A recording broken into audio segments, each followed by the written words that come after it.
episode 5 of a Podcast Remastered. This one's gonna be I think I mentioned this like way back in like episode 2, saying that we need to do an episode specifically on Red Dead Redemption 2. And yeah, so to be completely honest, I kind of just realized that we didn't do it like 2 days ago. So we needed to get this done before the game comes out because yeah, we're gonna be busy playing the game. Anyways, welcome to this episode. As always, I have my co-host Z's Twitching with me. Hello. And we got a guest this time, which is scorpionaj, or AJ as he's known. Say hello. Hey guys. Pretty much anyone that watches my streams regularly will know this guy. He's one of my closest friends. He's usually, either playing with me or in my stream chat, or yeah, in general. Just we always play together. So most people know him, but if you don't, this is him. Anyways, as always, we're gonna begin with what have we been playing? Z, you want to start? Sure. For almost the whole month of September, I've been playing Spider-Man, and that was really fun. Going back and forth between Spider-Man, MGS, Dead by Daylight, and as of lately, I've replayed Until Dawn, and now I'm playing Dead Space, the first one. Wait, did you say MGS? Which MGS? Sorry, MGS 5. Like replaying or what? Yeah, I was trying to get all the trophies. Did you get them? No. It's gonna take a while. It's gonna take a long time. It's a big game, isn't it? Yeah. Okay. Yeah. And how was Spider-Man? Just quick, like one sentence review. Great game. Great game. Like it's not a masterpiece, but it's a good game. Okay. It's a good game. And AJ? As always, I've been playing a lot of Uncharted. Only co-op mainly. I recently finished Detroit Human. Pretty good game. Recommend it. I forgot that game existed. I need to play it. Oh. It just came out at such a weird time, I think. Yeah, I just forgot 4 months about it. ago. Yeah. I've also been playing a lot of FIFA. Wow. Which year? 17. It's actually funny you mentioned that It's all because the same. FIFA 19 is gonna come out. I think it already came out. Okay. Yeah. Yeah. What's- And sorry. I was saying, what's the difference between that? Is the ball shinier or something? The squads are updated because every year, players are changing. Yeah. teams. Yeah. So the squads, the coaches, different things here and there. More teams are included. More leagues, different types of tournaments. Okay. And and Destiny and GTA, obviously my biggest games. Okay. Cool. And for myself, a few weeks ago, it's almost a month ago now, I finished LA Noire. I was pretty late on playing it, but it's like a bit. I'm not sure if I mentioned this last episode or not, but yeah, it's a bit of an outdated game right now, but it's really good. I really enjoyed it. It's a game that I hope to see like a sequel for at some point. Because yeah, it's really good, and like the facial animation technology that they used is like really it's better than like a lot of like more modern day games that I've seen as well. I would love to see what they could do with that and all, because it's quite a while ago that this came out. Other than that, been playing a lot of Destiny. The Forsaken expansion recently came out. I don't have it yet, but like they made a whole bunch of changes to like just the game world overall. So there's still a lot of stuff you have access to even if you don't have the expansion. So I've been playing that a lot. Horizon Zero Dawn, I recently started that. Great game. Exceeded my expectations so far. really good. And yeah, it's like super fun. The open world is great. The uh, the game looks gorgeous, especially if you're playing on HDR. It looks amazing. Um, yeah, highly recommend that. I'm still like pretty early on in the game, but I can already tell it's probably gonna be like, yeah, I would probably say it's one of the top games on the PS4 right now. Um, and quick thing I wanted to ask you guys so far for 2018, what do you say your game of the year is? Z? Um, I'd have to give it to God of War because like there's nothing like it out there right now. Yeah. Yeah, that's me. Okay. AJ, have you played many games in 2018 Um, that came out in 2018? yeah, I'll be honest. I don't really play as many single player games, but Detroit Can was be anything pretty multiplayer too. amazing. Nice. Okay. Yeah, it was so many different paths you can take, and yeah, I mean it's a pretty expensive game. You didn't get any multiplayer games that came out in 2018? Uh, I don't think so. No. No. Yeah, I don't. I mean, yeah, like most of the multiplayer games that I think we play, like they just get updates. Like Destiny. Destiny, GTA, of course, Yeah. stuff like that. For me, I would say I would agree with Z, God of War, um, easily. Like, I think we both praised it enough in the last episode. We praised it for like 3 hours straight, Yeah. in that last episode. So, it was great. And the thing is, I'm not sure if by the end of 2018 it will remain my game of the year, because I think the only game that could beat it is Red Dead Redemption 2. That's how we transition into the next topic. Ah. Yeah. So Red Dead Redemption 2 is 8 years in the making, um, because Red Dead Redemption 1 came out, I want to say, yeah, it was like 2010, I think. I don't remember the month because I played it a bit late.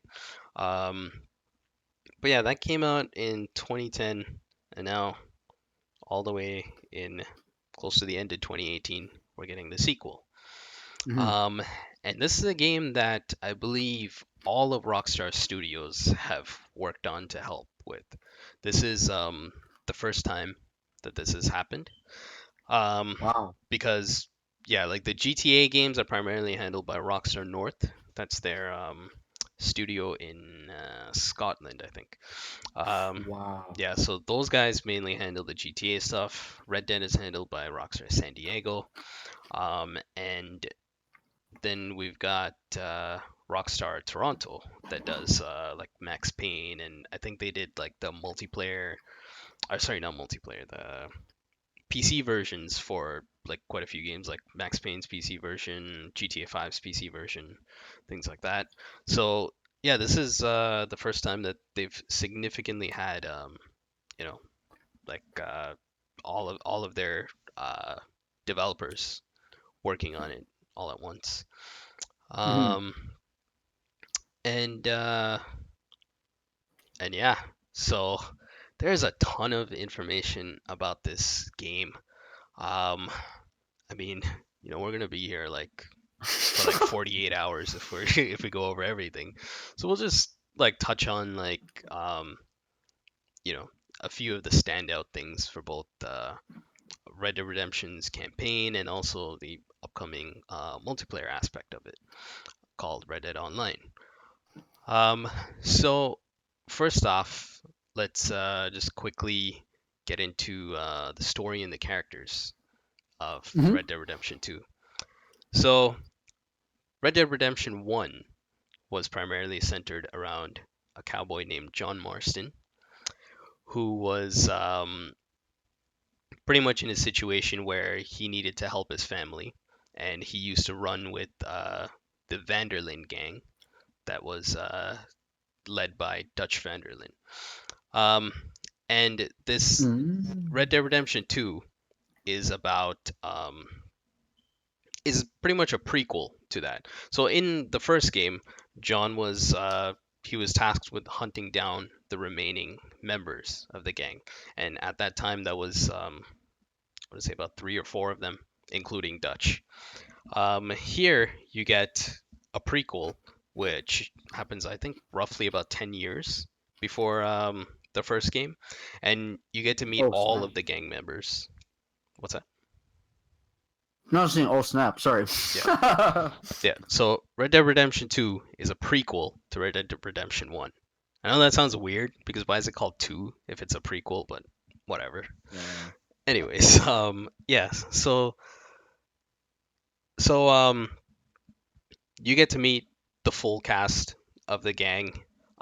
This time around, you don't play as John Marston. He does make an appearance, of course, but you play as Arthur Morgan. He's he's a gang member that's actually very similar to John Marston. Rockstar a little while ago they released some character like short like character biographies about all of the gang members. I think Rockstar. On their website. No, they what they did like they always do this in like Rockstar fashion. What they did was it was like a random day of the week, and they started tweeting these character bios, and it was every half an hour it was a different character. So this went on for the whole Oh, day, right? So didn't know this. so they did it for like 20 different characters, right? Wow. So so yeah, they did this and over and looking in this is a combination of those character bios and also like some some news outlets got some previews on the game and you know putting that information together. So John Marston was originally an orphan, and he was taken in by Dutch Vanderlyn at a young age, um, and like he was basically raised by Dutch. Dutch was like a father figure to him, Hmm. right? Hmm. And Arthur was in a similar way to John. They're both considered Arthur's like prodigies because they were both taken in at a young age. They're both became like very experienced, really they call them gunslingers, right? They're like the most reliable outlaws and like right hand men to Dutch, pretty Uh-huh. much, right? So Arthur, he's very similar to John, so I think he's going to be a very enjoyable character to play as. And one important thing that a lot of people were wondering when we knew that this was a prequel and that John Marston is confirmed to be a part of this game was whether John Marston's voice actor would return for Red Dead Redemption 2. Because what happened was the voice actor, his name is Rob Wiedoff, he retired after Red Dead Redemption 1. Ah. And there's a really cool story on it. If you go to Polygon's YouTube channel, they have it's called like Finding John Marston or something like that. And he Yeah. he sort of goes over his his real life you know uh, story and how he came about to work on Red Dead Redemption, what happened after. But basically the idea of it was like he didn't like being away from his family, and Yeah. he decided to retire and quit from voice acting to and like he lives in like a very small town now, just focusing on raising his sons. Yeah. And also he's a very John Marston like character. Like we to describe John Marston is he's just an honorable family man, right, as a Mm. character. So the actor is very similar in that way, and they actually got him back for Red Dead Redemption 2. I think Oh, nice. some news outlet confirmed that because they got like previews of the game, right, and they heard Yeah. his voice and everything like that, so it's confirmed that he is returning. And like he Uh, actually did mention before that he's not interested in being an actor or anything like that anymore, but he said the exception is he would love to work with Rockstar again because he had such a good experience with Red Dead Redemption. nice. Nice. So yeah, they got him back. So great news to hear. I think like a few of the other characters do have returning voice actors, like Bill Williamson and all. He's the same guy from Red Dead Redemption 1. Hmm. Um, to me, that's a really good thing because if whenever it's a game where you're very heavily invested in the story and the characters, it breaks immersion when they change the voice actor. I always hate when they do that. Um, I know a big example of this is Flynn they did Flynn from Uncharted. They didn't get him for the Uncharted 4 multiplayer, and they Yeah. got this horrible voice actor to do it, and it was just awful. It just took all the immersion out of playing that character and stuff.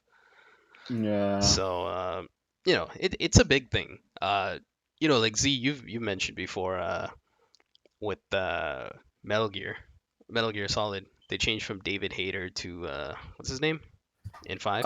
Kiefer Sutherland, I think. Yeah, like a lot of people didn't like that, right? Like even if the new guy Yeah. does a good job, right? You have this iconic voice that you're used to, and you relate that with the character, right? And Yeah. it just doesn't seem like it's the same character when you play it, with a different Hmm. voice actor, right? Exactly. Yeah, it's something that's very important. It's really good to see that Rockstar, put the effort in to make sure they could do that. Yeah. Um, That's awesome. He's back. I didn't know that. yeah, he's back. They did confirm it, so I'm looking forward to that because John Marston is one of my favorite video game characters of all time. I would put like him and Joel from The Last of Us at the very top. Those are my favorite Wow. video game characters. Yeah. Wow. Um, Now, with that being said, I'm gonna ask a quick question. JS and AJ, okay? Do you guys think, with the prequel as Red Dead 2, okay? Would you prefer as playing as Arthur Morgan, or would you rather be playing as John Marston again? AJ, you want to go first? Or? I think I prefer with Arthur just to get a brand new experience. Yeah. Uh-huh. I'm All gonna right. I'm Like gonna say the same thing. Yeah, go ahead. Go ahead. like we're pretty we're pretty familiar with John Marston's backstory. We played the game. We kind of want to dive into a new player a new character. So yeah. Yeah, Okay. like I feel like John Marston's story has been told very well and everything like that. And of course, we're gonna learn much more about him because we're gonna see him as like a younger version of himself, right? We're gonna see how he is, right? Maybe he's not the same as how we played as him, right? He could be different at a younger age. Um, and it's nice to see like a fresh perspective on the story, right? I would have like I would definitely prefer playing as a different character than John for this game. And that goes with like a lot of other games. I feel like if it's like a story that you're very heavily invested in, um, I would love to see it from like a different perspective, right? It just I feel like it adds more to it. It's like when it comes to GTA 5 story, right? You play as 3 different characters, right? And you see, like the only issue that GTA 5 had was that the game, I felt like it wasn't long enough to give enough time to all 3 characters. Like I felt like Franklin, that character's story wasn't developed enough, and I feel like the game was extremely long, but it needed to be longer if they wanted to properly develop each individual character's stories, right? Yeah. But from a gameplay perspective, it was amazing. And it was nice to experience the same story from 3 different perspectives. The Oh yeah. their inspiration for GTA for doing that for GTA 5 actually came from GTA 4 because the GTA 4 base game was Nico Bellic. Then the Lost and Damned DLC had Johnny, and Yep. the Ballad of Gay Tony had Luis, and it was essentially Uh, the same story, right? But you were seeing it from 3 different perspectives. And what was cool about that was like in some missions, they were actually facing off against each other and they didn't know that. And you, as a player, didn't know that playing GTA 4 either until you played those expansions. And you were like, oh, okay, in this mission, I was on the other side of this, you know, like that, hmm. right? So it's very cool seeing that sort of stuff. And, I. Like I'm always a fan of that. Like if it's a good story, I would like to see it from different perspectives. Um, and this, of course, depends on like the game as well, right? It has to be a game where all of these characters have equal involvement in what's happening, right? Like, for example, for Uncharted, even if you experience it from a different character's perspective, like all the stuff happens around Nathan Drake, right? So if somebody's not with Nathan Drake, there's no action happening, right? So it Yeah. doesn't make any sense in that context. But if it's a story where like there's a lot of different characters, they have equal representation, they all are involved in the story, right? it makes a bit more sense, if that makes sense. Yeah. But yeah, characters and stuff. I'm very excited to experience Arthur Morgan's story, and if like I feel like just based off of the trailers and everything, I feel like he's a character that I'll really enjoy playing as. Um, and another thing, the freaking locations that they've had that they've shown off in the gameplay trailer and everything, like you see such a variety in like landscape. Like you have like these snowy mountains, you have like the the deserts and all these like lush forests and everything like that, Swamps. swamplands, yeah. And then you have like the town areas. um Everything looks great. Like I love Yeah. that sort of variety in landscape. It's I feel like that's something that's cool about like certain open worlds. Like just looking at the screenshot, you can tell where you are. Like especially if you spent so much time in it, right? Like AJ, like I'm sure if somebody showed you a location or a screenshot of somewhere in the GTA 5 map, like you'll know where it is, right? Just because Yep. you've spent so much time there. And there's also a nice variety in the landscape there. You have the city area, then you have Blaine County, then you have the Vinewood County area, uh, and Paleto Bay. Like they're they're all like visually unique to each other.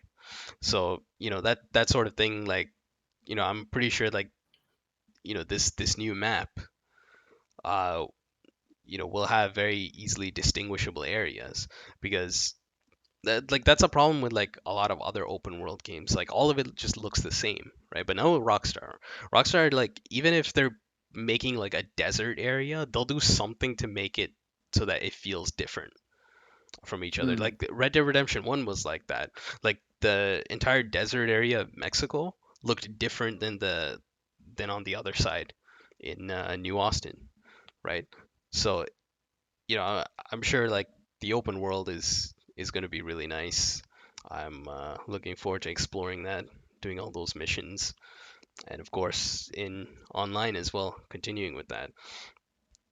And like they've been reporting on all sorts of like visual details. Like IGN, they had like a video just on the snow and mud physics of Red Dead after they saw their preview, right? So it was interesting to see that there's like so much like little bits of attention to detail that it's just so crazy. Like I feel like Rockstar is like easily like they're the king of that.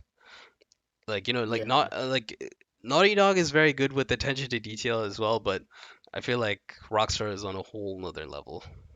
And on top of that, like they have all these like in-game physics and like mechanics, and like their open world games. Like mm, it's always amazing to see like like man, like just how immersive they make these games. It's like other devs, like you have no excuse. If Rockstar can do it, like you have no excuse. yeah, that's the thing though. Like other devs are not like Rockstar. Um, Yeah. But then again, Rockstar puts a lot of time in their projects. 8 years, they do. Like that's Oh the yeah. thing. Like That's true. like other developers, right? They're like I feel like they have to work on a strict timeline. They're like, no, we have to release the game this year or something because they need revenue, they need sales and everything, Yeah. right? But Rockstar, like they release it when they want to. They release it when it's ready. Like they don't mind however many years they need to wait, because it's they worth it. know that yeah, they make a quality product. They know it'll sell and it'll bring back them the revenue. For the development of GTA 5, they spent 265 million on the development of it, and they made it all back in the first day that they Mhm. sold it. Wow. And Right? they're still top one, like first place right now, like the top grossing game of all time.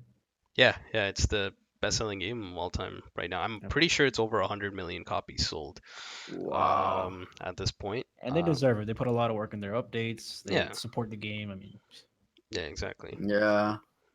So Jeez. we hope to see the same sort of thing for Red Dead Redemption 2, because I want this game to succeed. Like it's not going to be on GTA's level just because GTA is like just a more like like widespread popular like IP. Red Dead is Yeah. like not as much, but I feel like you're gonna see a lot more because there's been a lot of like new fans of Rockstar that came in from GTA 5, right? So they're gonna check out Red Dead Redemption 2 as well. So we'll see a much bigger player base, I'm thinking.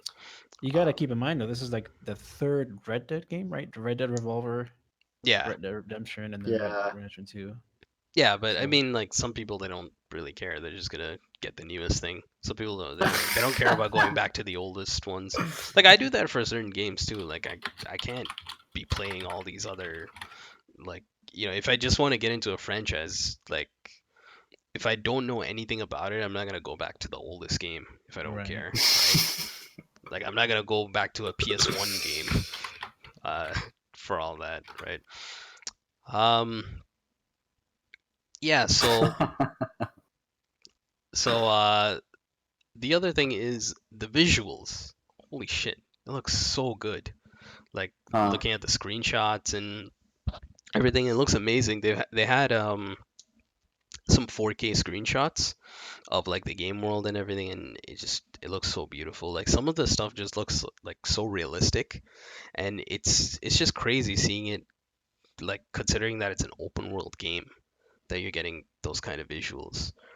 Um, and on top of this, they're also targeting. I think the game will be in 4K and Oh HDR my. compatible with the Mhm. PS4 Pro and Xbox One. But of course, we won't get the 4K, but we can get the HDR on a standard PS4. And I'm really looking forward to seeing how that looks. Um, that's like Can, one of those. Sorry, go ahead. I was just gonna say, can we also talk about how large it is? Like 100 Oh, gigs. yeah. So, okay, on the PS4, it's going to be 105 gigs of storage space. Now, if you're like me and you still have the stock 500 gig hard drive, yeah, you better delete some stuff. Or if you're like me, I upgraded to 1 Yeah, terabyte. you can upgrade too. Um, That's smart, man. yeah. Um, that's the thing. Like it's like it's understandable though that it's that large based on what you've seen from the game. Oh yeah. You're like, okay, that makes sense. That's why that game is so big. Um, How big is GTA overall with all the updates and all that? at the moment, it's 71 gigs, I think. Geez, so it's not as big. Damn. Yeah, so this is gonna be bigger than Oh GTA. yeah. Mhm. And I think they've confirmed the game world and everything is a lot bigger than GTA's. Yeah. And yeah, like like what I was gonna say is like this is like one of those games where I'm like, oh, I wish I had a PS4 Pro. Like I'm so tempted to go buy one just for this game, right? But I'm like, no, just hold off on it because the PS5 probably isn't that far away. I So feel I yeah, feel like if you have a 4K TV and a regular PS4, you're still gonna get it the Y- most out of it. yeah. I Not like mean, the best, but I mean, yeah, decent amount. the HDR is already a game changer on its own, Oh yeah. right? So that'll do for now. And and yeah. Anyways, let's get into the main stuff, the gameplay of it. So looking at the gameplay trailers, you guys have any first impressions of the shooting mechanics? Oh man. I'm just so like I like the biggest like one for me that I noticed immediately was the combat. I mean, not to say I'm not undermining like any of the other features, but the combat's like greatly improved. Because in Red Dead, like, wasn't the only like combat you could do was like finishers or like throwing your rifle, like sorry, like whacking somebody with your rifle. There's no like in-depth combat. What do you mean there's no in-depth combat? But I don't remember there being fistfights in Red Dead Redemption. Were there? There was super basic. It was just like Yeah. just punching and blocking, I think that was all. Oh, okay. I mean, Yeah, sort of but I like this, how yeah. Go I on. like how in this one, like, it's more you can actually dodge and just kind of do counters and everything. Yeah, yeah. You can also Um, intimidate people and get on top of them and yeah. just pounce on them. Oh Yeah, yes, just beat yeah, them yeah, down. yeah. Yeah, yeah, that's the thing. It's much more improved over like all of their previous games, the fighting. I specifically wanted to mention shooting because I feel like that's what you're gonna do more. Like the thing is, something I wonder is, they put on all this effort into the fighting mechanics, but how often are we actually going to use it?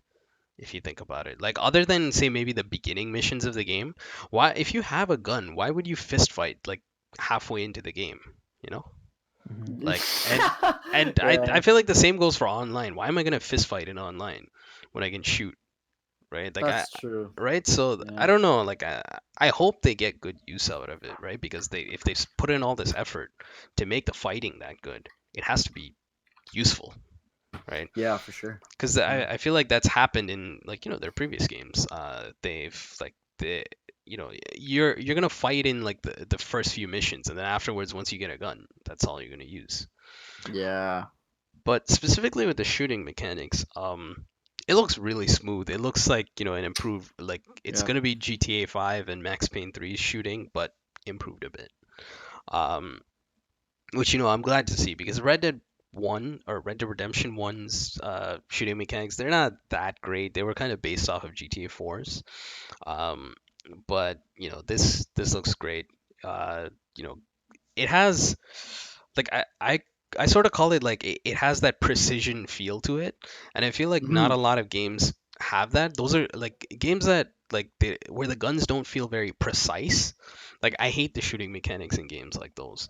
Um, like Yeah. you want like you see that dot in the center, the bullets have to go there. If they deviate away from there needs to be some visual representation of it. That's something that Uncharted 4 does like so well. I feel like even like to date the best third person shooting mechanics are in Uncharted 4, um, because like they have within the reticle you can see it bouncing around if your shots are inaccurate, the recoil and all that stuff, you feel it, it's represented very well.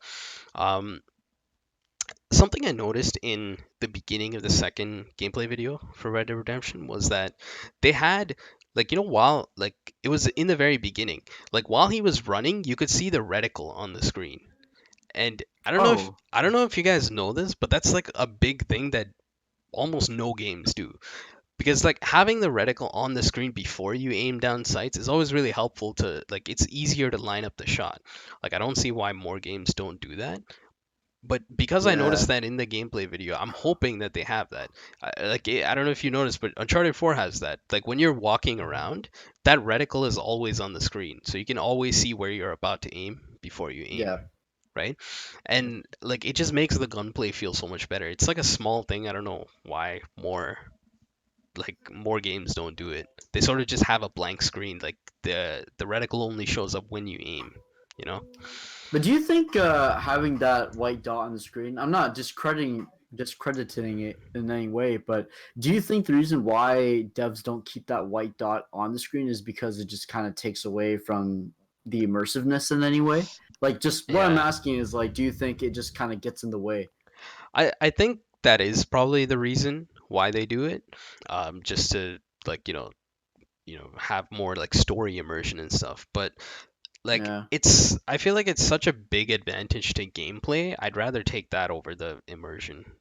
Like Hmm. I always put gameplay first before like story stuff in any game, right? Yeah. Um, yeah, that's the thing. So like something as small as that is something that I noticed. I'm hoping that's like sort of a feature that you can either maybe like toggle on or off. So if people don't like it, you can just take it off, right? Yeah. But yeah, I mean, if it's me, like I would keep it on, just because like I like that sort of feature in like Uncharted and all. And yeah, Did you notice whether that dot remained on the screen when the player switched to first person? I don't know Oh, actually. I didn't notice that. Okay. That would yeah. I would hope that it stays on, like regardless of what view you're playing. mm. But yeah, I I mean feel like like it's yeah. more helpful to somebody who prefers to play in third person more than first person. I think it's helpful regardless. In any situation really. I feel like it's something that's very useful to have. Um, Is it even on like will the white dot be on even when you're horseback riding? Because that'd be that's actually Ooh. that'd be really useful if you're on the back of the horse. I don't know. Guess we'll see. Yeah. But anyways, in terms of what is it? Shooting mechanics, it looks really good. It has that precision feel that like I wish for like a lot of games to have. Um, like some of my favorite games to play all have a very precise feel to the guns. Like I feel like the bullets are going exactly where I want to shoot them, and yeah, like it's just, and if there is any sort of deviation from that, it's represented well, like in Uncharted, right? Mm. So I'm expecting that the gunplay for Red Dead Redemption is going to be great. We have like all sorts of weapons that I'm pretty sure they're going to carry everything over from Red Dead Redemption 1, like the weapon types. So they had like revolvers, pistols, repeaters, rifles, shotguns. They had like a Gatling gun, dynamite. I'm sure I'm missing quite a few things. Like they had hatchets, like a tomahawk, throwing knives. I think they have Molotovs too, if I'm not mistaken.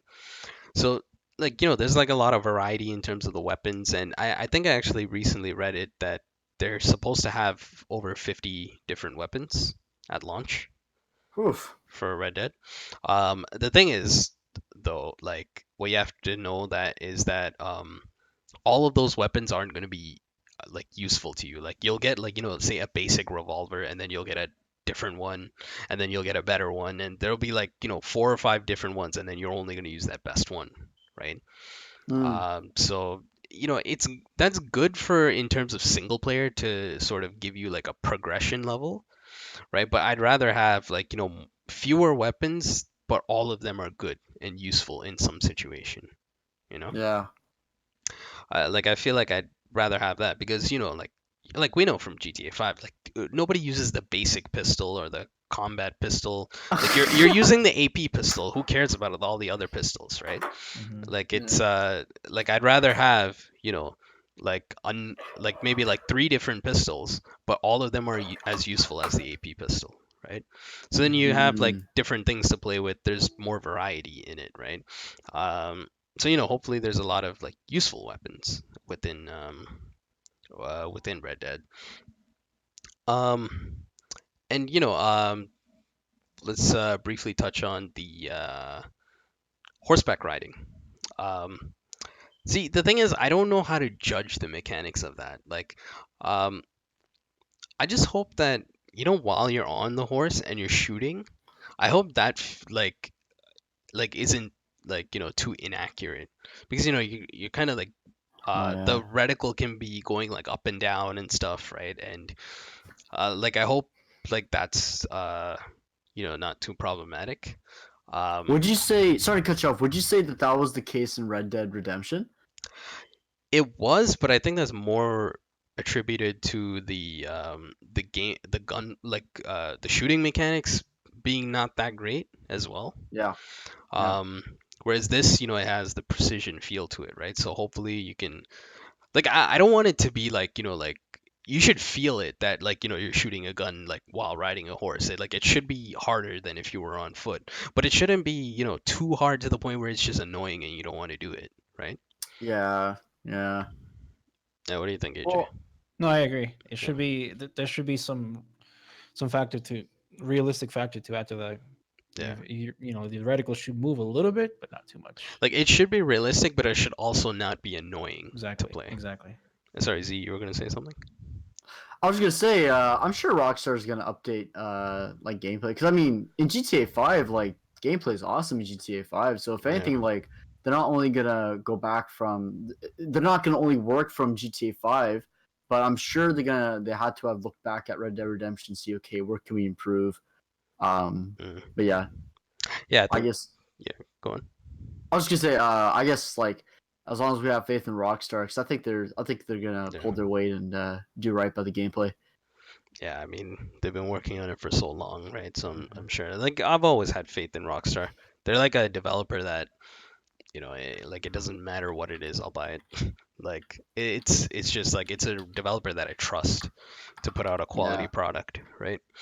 yeah, yeah. Um, so the horseback riding, all that stuff. I'm sure it's gonna feel like it'll be fun. It's not gonna be too annoying because the thing is like when it comes to horseback riding, there's gonna be like you have to manage the stamina of the horse and all that kind of stuff, right? Yeah. Um, but like it'll probably only be an issue, I'm assuming, at the start, because you're gonna have like better horses that you get overall, right? And it's not going to be as much of an issue because that's how it was in Red Dead 1. Like if you have like one of the top tier horses, they're very fast and the stamina is very manageable and everything too, right? So it's not an issue whatsoever. Speaking of horses, they also have this horse bonding mechanic in the game. How does that work? So like you can do like various activities like grooming your horse and all sorts of Petting things your like that. horse, Yeah, feeding your petting, horse. feeding. Yeah, doing all of these things, and it increases like the sort of like the happiness and attachment level your horse has with you. Mhm. And this isn't just like some stupid thing. It actually has an effect on your gameplay too. Like one of the key things they said is like your horse will stay under control in like tense situations when you're getting shot at and everything, because usually like if you shoot guns, like a horse is just going to run away for its life, right? Right. But like Yeah. if it trusts you, it'll stay. Like it's not going to try to run or anything like that. It'll stay with you, right? Like if you increase that bond. And the thing is, if your horse gets killed, you have to start that over again with a new horse, right? So Jeez. that's That's good and bad at the same time. yeah, it's good and bad at the same time. But like there's gonna be like some things you can do. If your horse is like fatally injured, you can like heal it with like medicines and all sorts of things. Like there's like things like items you can buy to do that. And like the basically I think like the horse is kind of in like sort of like a down state where it can bleed out if you don't heal it. Oh wow. Yeah. So I think that's what clever. happens. Yeah. So like like even if you don't have any medicine, you could like run to the nearest shop or something, and you'll be on like a timer to sort of like revive it. I would say.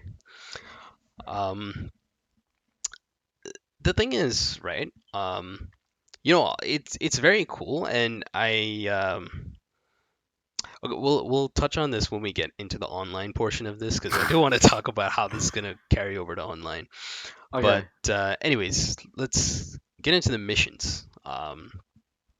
So they've sort of confirmed like train robberies and massive heists. They showed a bit of that in the gameplay trailer too, where they showed them like robbing a bank and like blowing up the. I mean, is it a vault? I don't really know what it's exactly called. Um, but anyways, like where like all the money is, right? And I'm like looking at that, like it was, just for like a few seconds that they showed it, right? But I do very much get the sort of GTA 5's heist vibes from it. Of course, this is something that takes place in the Wild West. It's, not at all like GTA 5's heist, but I feel like the feel is there. Like, the sort of like the story elements and like even though we haven't seen much of it, like just like looking at the few seconds of it that they showed, like it just gives me that sort of feeling. I don't know if that makes sense, Mm-hmm. but yeah, like the thing is, like I'm sure they'll have like it'll be like sort of similar to the GTA 5 heist setup in the sense that you have to do some like setup missions, and you have to pick like which gang members you want to bring with you for this, and Each just member's gonna have their own special tasks. yeah, They're gonna have their strengths and weaknesses. yeah, exactly. So like you'd probably have to assign who would be good at something. Like maybe you have one gang member that's better at like like shooting, right? You get that person, and then the other person's better with I don't know explosives or something like that, right? I was gonna say hacking, but Hack. Yeah, there's no Well, hacking. I mean, they're not gonna hack. They'll Yeah. probably like freaking take like a I don't know. They'll probably like try to break open something, right? Maybe Yeah. somebody's better at that. Who knows? So, that Getaway, I- getaway driver, something Getaway along driver. those lines. Mm. maybe. Yeah, I mean that sort of thing. Like, I'm looking forward to seeing what all that stuff is going to be like, and we saw in addition to these sort of main line missions, you get you have some sort of like personal missions that Mhm. you can do with like the other gang members and things like that, and it just gives you like I guess like a way to sort of unwind, learn more about the other characters. and like let Arthur bond with the other gang members and everything. Like I know for sure I'm gonna I'm gonna do any sort of like mission I can do with John Marston, because like I wanna know as much as I can about like him at this earlier age and everything like that, right? So like any sort of characters you're interested in learning about, that's probably the way to go about it. Um, and in addition to that, you've got like all sorts of activities like in the form of like mini games and like fishing, hunting, poker, like I think they had like dominoes or something like that.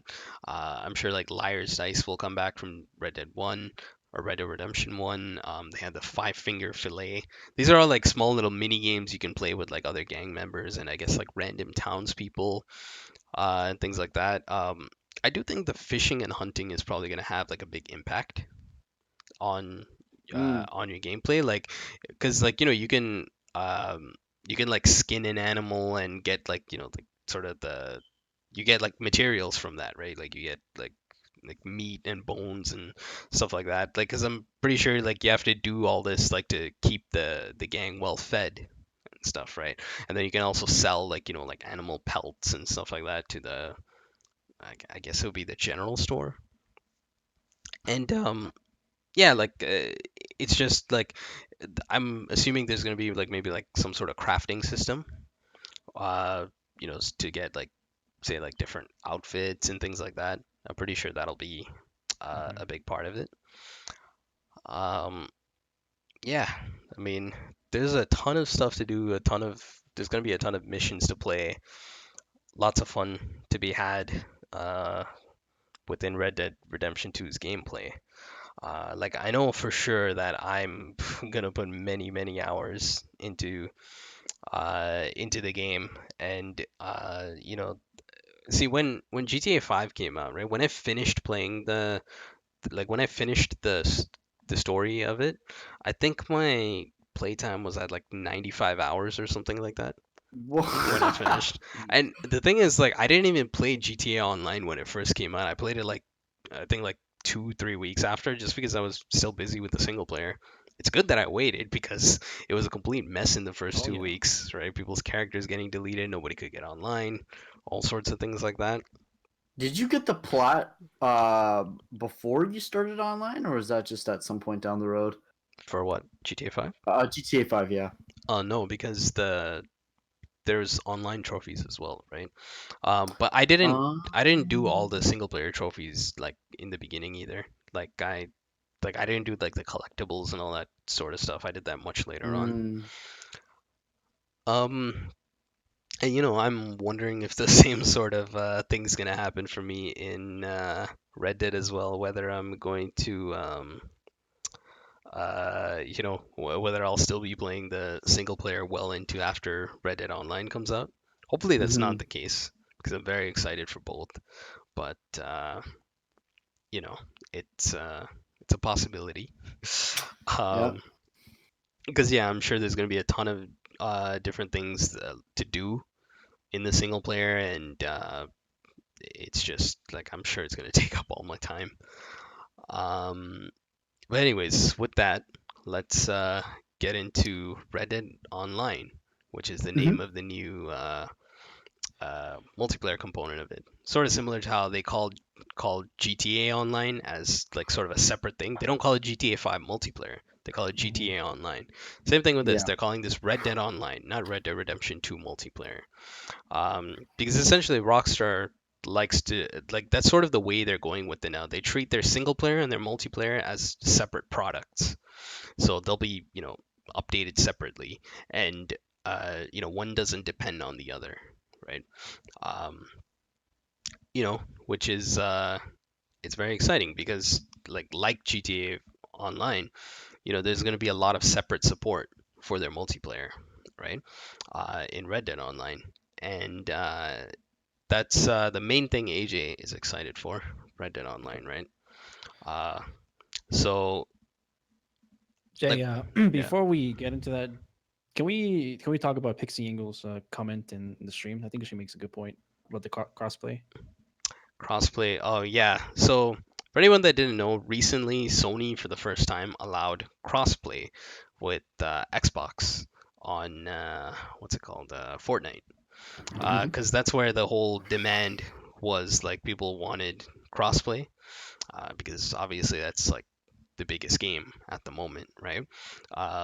And they've decided to allow that in sort of a beta stage, right? Um, Now, as for her question is whether they'll allow it for Red Dead Online. Um, I don't know actually, because like I feel like it's partially up to the developer as well, right? It's not just like Sony saying no. The developer has to do this as well. And now the thing is it in Rockstar's interest to do that? Because they know people are gonna buy their game regardless, whether it has crossplay or not, right? So yeah, like I don't know if it's in Rockstar's interest to do it or not. Um, How do you guys feel about that? Do you think it'd be cool to play with Xbox people and PC people? I okay, think it would be. yeah, the thing is, like, I don't really care much about Xbox, but I do care about PC crossplay Yes. because I have both platforms, right? I would love to play on my Ah, PC with you guys if you're only on your PS4 or something like that, right? yeah. I would love to do that for so many different games. Like, okay, I have GTA 5 on both PC and PS4, right? But I'd much rather play my PC version. Well, like for one, because it runs better and looks better and everything. It's the better version of the game, but also because I need to level that character up and I have nobody to play with on PC, right? So like that sort of thing just like, it opens it up. And I've said this about Destiny as well, like in I think when I streamed yesterday, that I would love for them to have sort of a cross save for Destiny. Like if I could access my PS4 characters on PC, right? Because then I can play the better version of the game and always make progress towards my characters, right? Even though I'm like a PS4 main, I would love to be able to do that, right? And crossplay with my friends on PS4 because I don't have friends on PC, right? Mm. Like that sort of thing would encourage me to buy the game twice for everything if they had that sort of stuff, right? Like I would definitely buy a game twice for both PC and PS4 if it's a game that I really enjoy. Um, because yeah, there's always that sort of thing where like my friends are on PS4 but the better version of the game is on PC, right? So for me, like PC to PS4 is very important. I don't care much about Xbox because I don't have any like friends that play Xbox, right? If I did, then it would matter a lot, right? Like if we had friends that were only on Xbox and we couldn't play with them all this time but we got crossplay now to play with them, that would be great. Like, but I mean for me at the moment, I can't think of any friends that I have on Xbox, you know? And Amanda makes, well, sorry, Pixango makes a good point that like it would be a pretty clever idea to have that like type of mode in GTA or Red Dead, Mm. but I don't think it's worth it. Like the huge amount of money and time that they would undertake for the project, it's just I don't think it's in their radar. Like they're gonna make money, so much money. Why spend a couple more million to make more million? Like I don't know. I don't know if that makes sense, but Well, I mean, the way I'm thinking about it is that I think it'll like hurt their sales, um, how? because, like I said, um, if see for me, I buy the PS4 version of the game and I buy the PC version of the game. PS4 version, like not just for Red Dead, but like let's say like for some other game, I'll buy the PS4 version because I want to play with my friends, but then I want to play the best version of the game too, which is on PC. The Mhm. highest resolution, frame rate, all that stuff, right? So I'm giving them my money twice. Now, if I didn't have to do that and I could play with you no matter what platform I get it on, I would always get the PC version, right? If I could still play Mm. with you on when you're on PS4.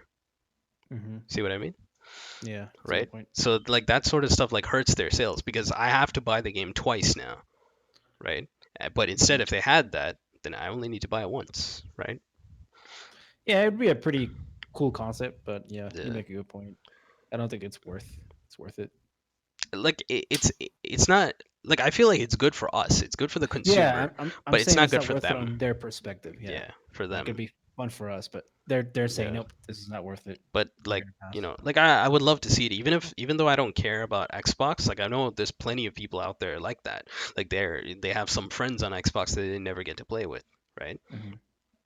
Like, I mean, like to me, it doesn't really matter because an Xbox random and a PS4 random is the same thing. It doesn't make a difference, right? Because I don't know anybody on Xbox. So yeah, I mean, it would be cool. I would love to see it for not just Red Dead, any game. Um, Yep. and, Destiny. it sort of gives it a bigger like player base too, right? Because you have a Yeah. large amount of people to play with if you add in another console, another platform. Yeah. Yeah. Yeah, cool concept. It's just we don't know if it'll happen. Yeah. What games, aside from Fortnite, what games are confirmed to use cross-platform? Because ironically enough, I liked how Bethesda called out Sony for not doing it, and then once Sony came out and did it, like Bethesda backed off and like, oh, like our game Fallout 76 is not gonna do it. Oh, for I thought Fallout, that was yeah. pretty funny.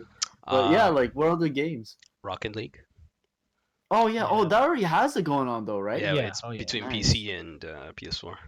Yeah. Oh, okay, not Xbox.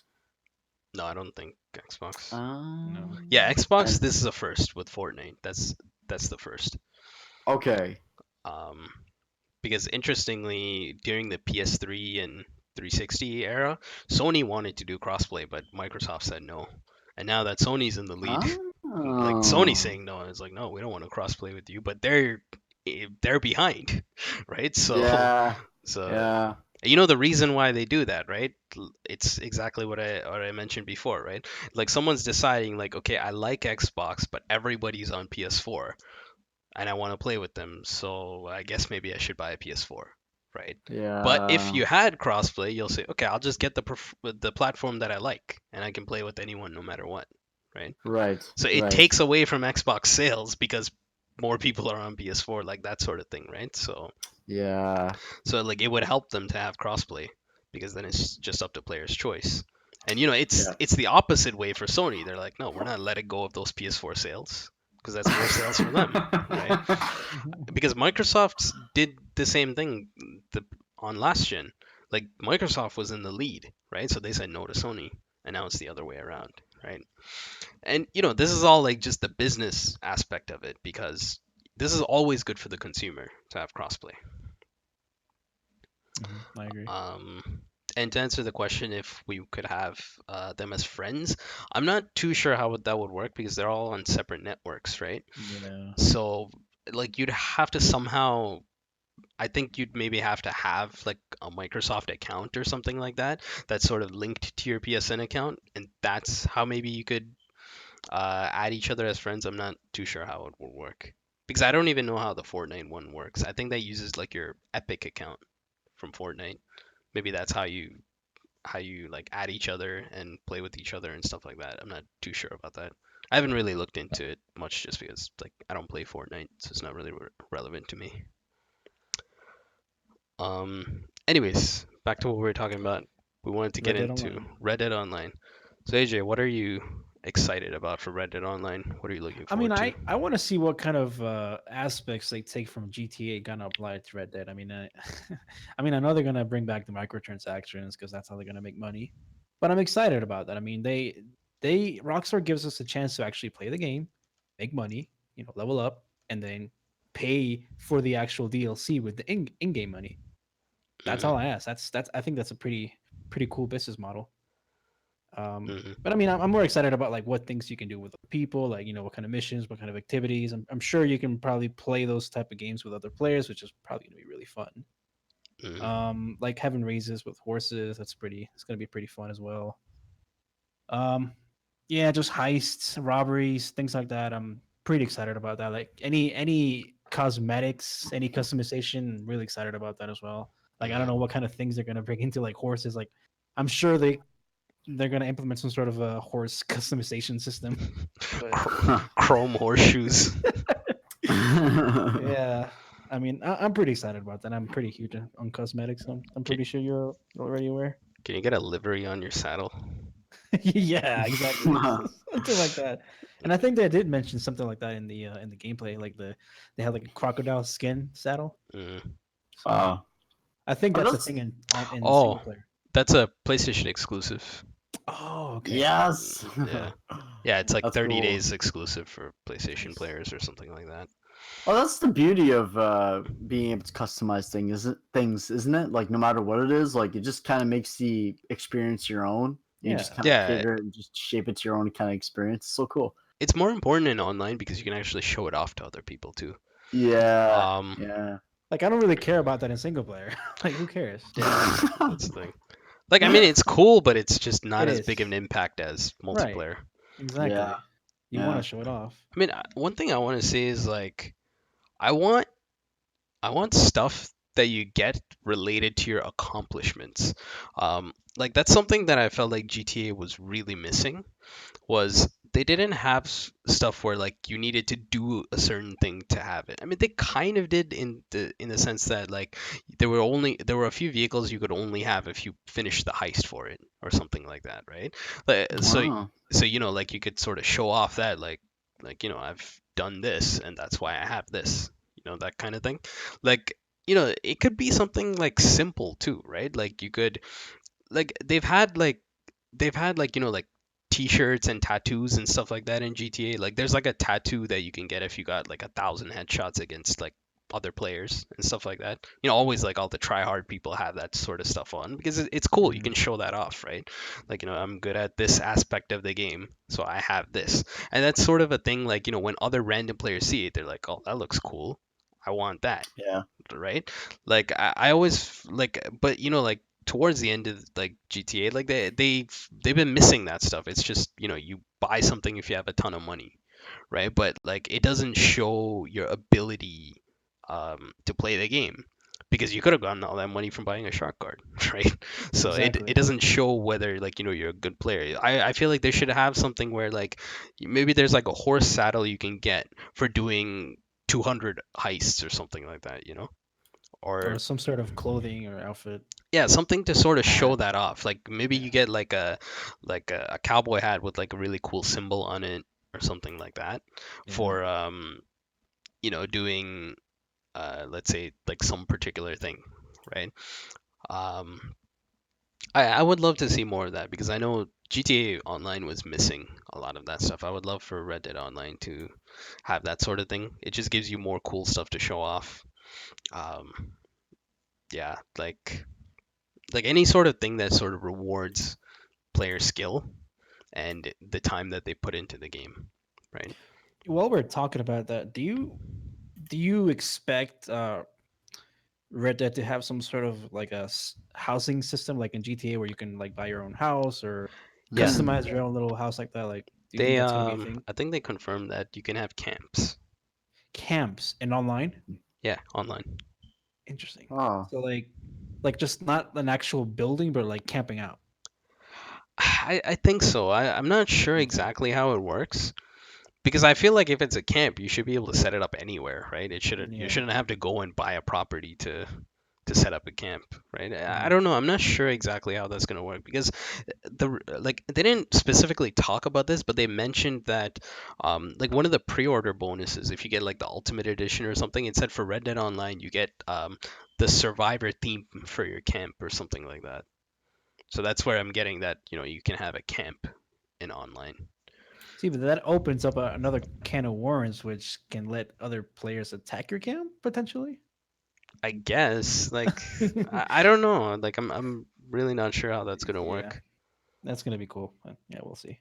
Yeah, like and you know it'd like be awesome. yeah. Oh, sorry, I didn't mean to cut you off. Like, it'd be cool if like, with camps online, like say, we're on a session, we're all in one session, and we meet up at a camp. We can like play Five Finger Fillet, you know, card games and Mm, stuff. Just small Yeah. stuff like that would be pretty cool. yeah. But But that's the thing. The question is like, what about people attacking your camp? Because this is just outdoors in the open, right? oh Yeah, yeah. Like exactly. imagine we're playing poker and then AJ gets sniped. We're like, what the hell happened? You can get Yeah. Uh, but actually, you know, speaking about, you know, getting sniped, so you know how like personally, in my experience in playing GTA Online, I mean, you guys have played a lot more than I have, but like assuming that you guys, you know, have a certain standpoint towards just like being killed by randoms and having randoms shooting you down and like whatever missions you do, some are private, some are public. Um, would you how GTA 5's online is set up to be like that, where there's like missions that you can do within a group of people, and then there's missions that you have to do on an online server. Would you guys not mind that in Red Dead Redemption 2's online, or would you rather have it kind of more secluded?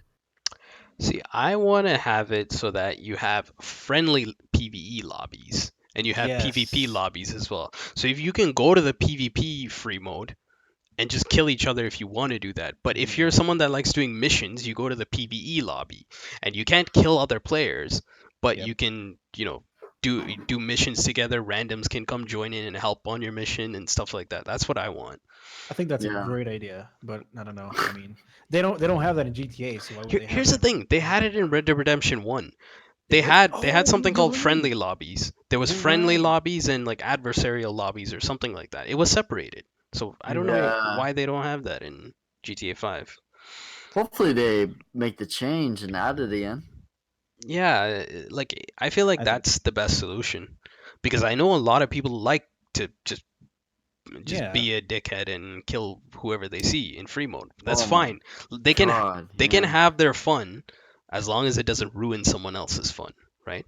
So, Yeah. so if you want to do that, go into the PvP lobby. Maybe you get like unique rewards for doing that to encourage people to do it, right? Mm.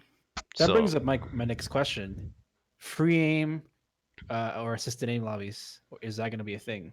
I think it's going to be because in the first gameplay video when they show the first bit of shooting, Uh-huh. like I feel like I can recognize this pretty well, and it looked like it was auto aim, like when he like aimed at the enemy and used the But gun. that's single player though.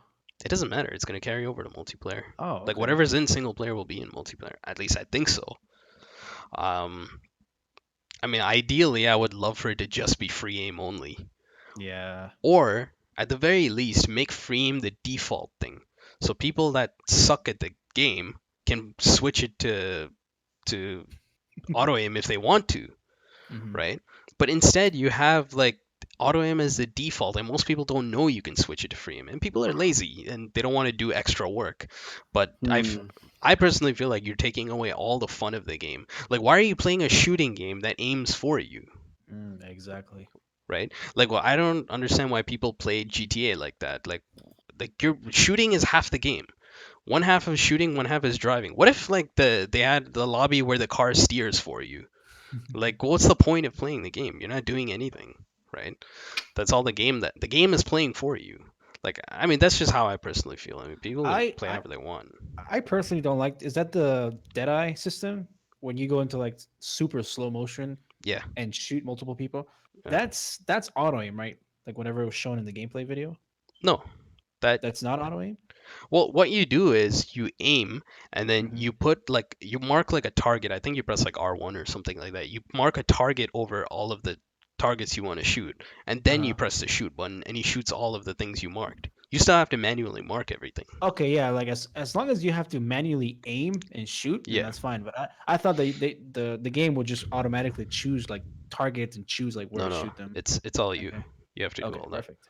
because they had that same system in Red Dead Redemption 1, and Yeah, I they did. loved it. I loved using it. Um, Um, yeah. The thing is, I'm not sure how it's gonna work in multiplayer. I don't know if maybe that's not gonna be a thing in multiplayer. No, I'm sure it has to be a thing because it's like one of the But most that'll be key overpowered. mechanics. No, but no, I'm just wondering how it's gonna work because okay, in Red Dead Redemption 1, what happens is it didn't do the slowdown mechanic, but it did let you mark people, Okay. right? And then your character would just shoot everyone, like everything that you marked, right? So you're basically like painting the target over everything you want to shoot, and then press the Hmm. trigger, and it'll shoot everything, which is fine, but it takes away from that sort of slowdown precision thing of Yep. it. Now the thing is, Max Payne 3 is a game that came out after Red Dead Redemption, and they didn't like they have something called bullet time, um, which is essentially like the same thing. It slows down time, it lets you aim and get like precision headshots and things like that. They had that in multiplayer, and they had the slowdown. Now, how it worked there was that if somebody was like whoever you were looking at, time would be slowed down for them. Okay. So like everybody else, like I'm picture this as like a death match, right?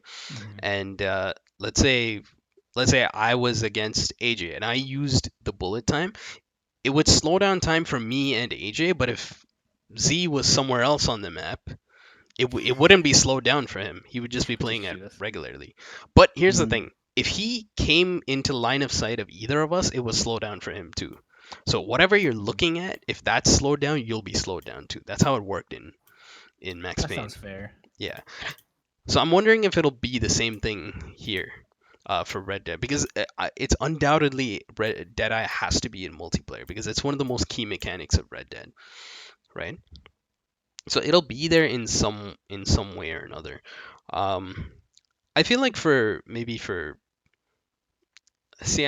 that's another thing I'm wondering, right? Like let's say the two of us are doing a mission together. Let's say I activate Deadeye, right? So will it slow down for you too? That's what I wonder. That's a good question.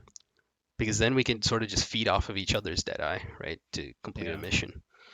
Mm. I'm not sure. I'm curious to see how that'll be. Like, I'm hoping like they do some sort of a multiplayer gameplay reveal, and maybe they'll Right. answer these questions in there.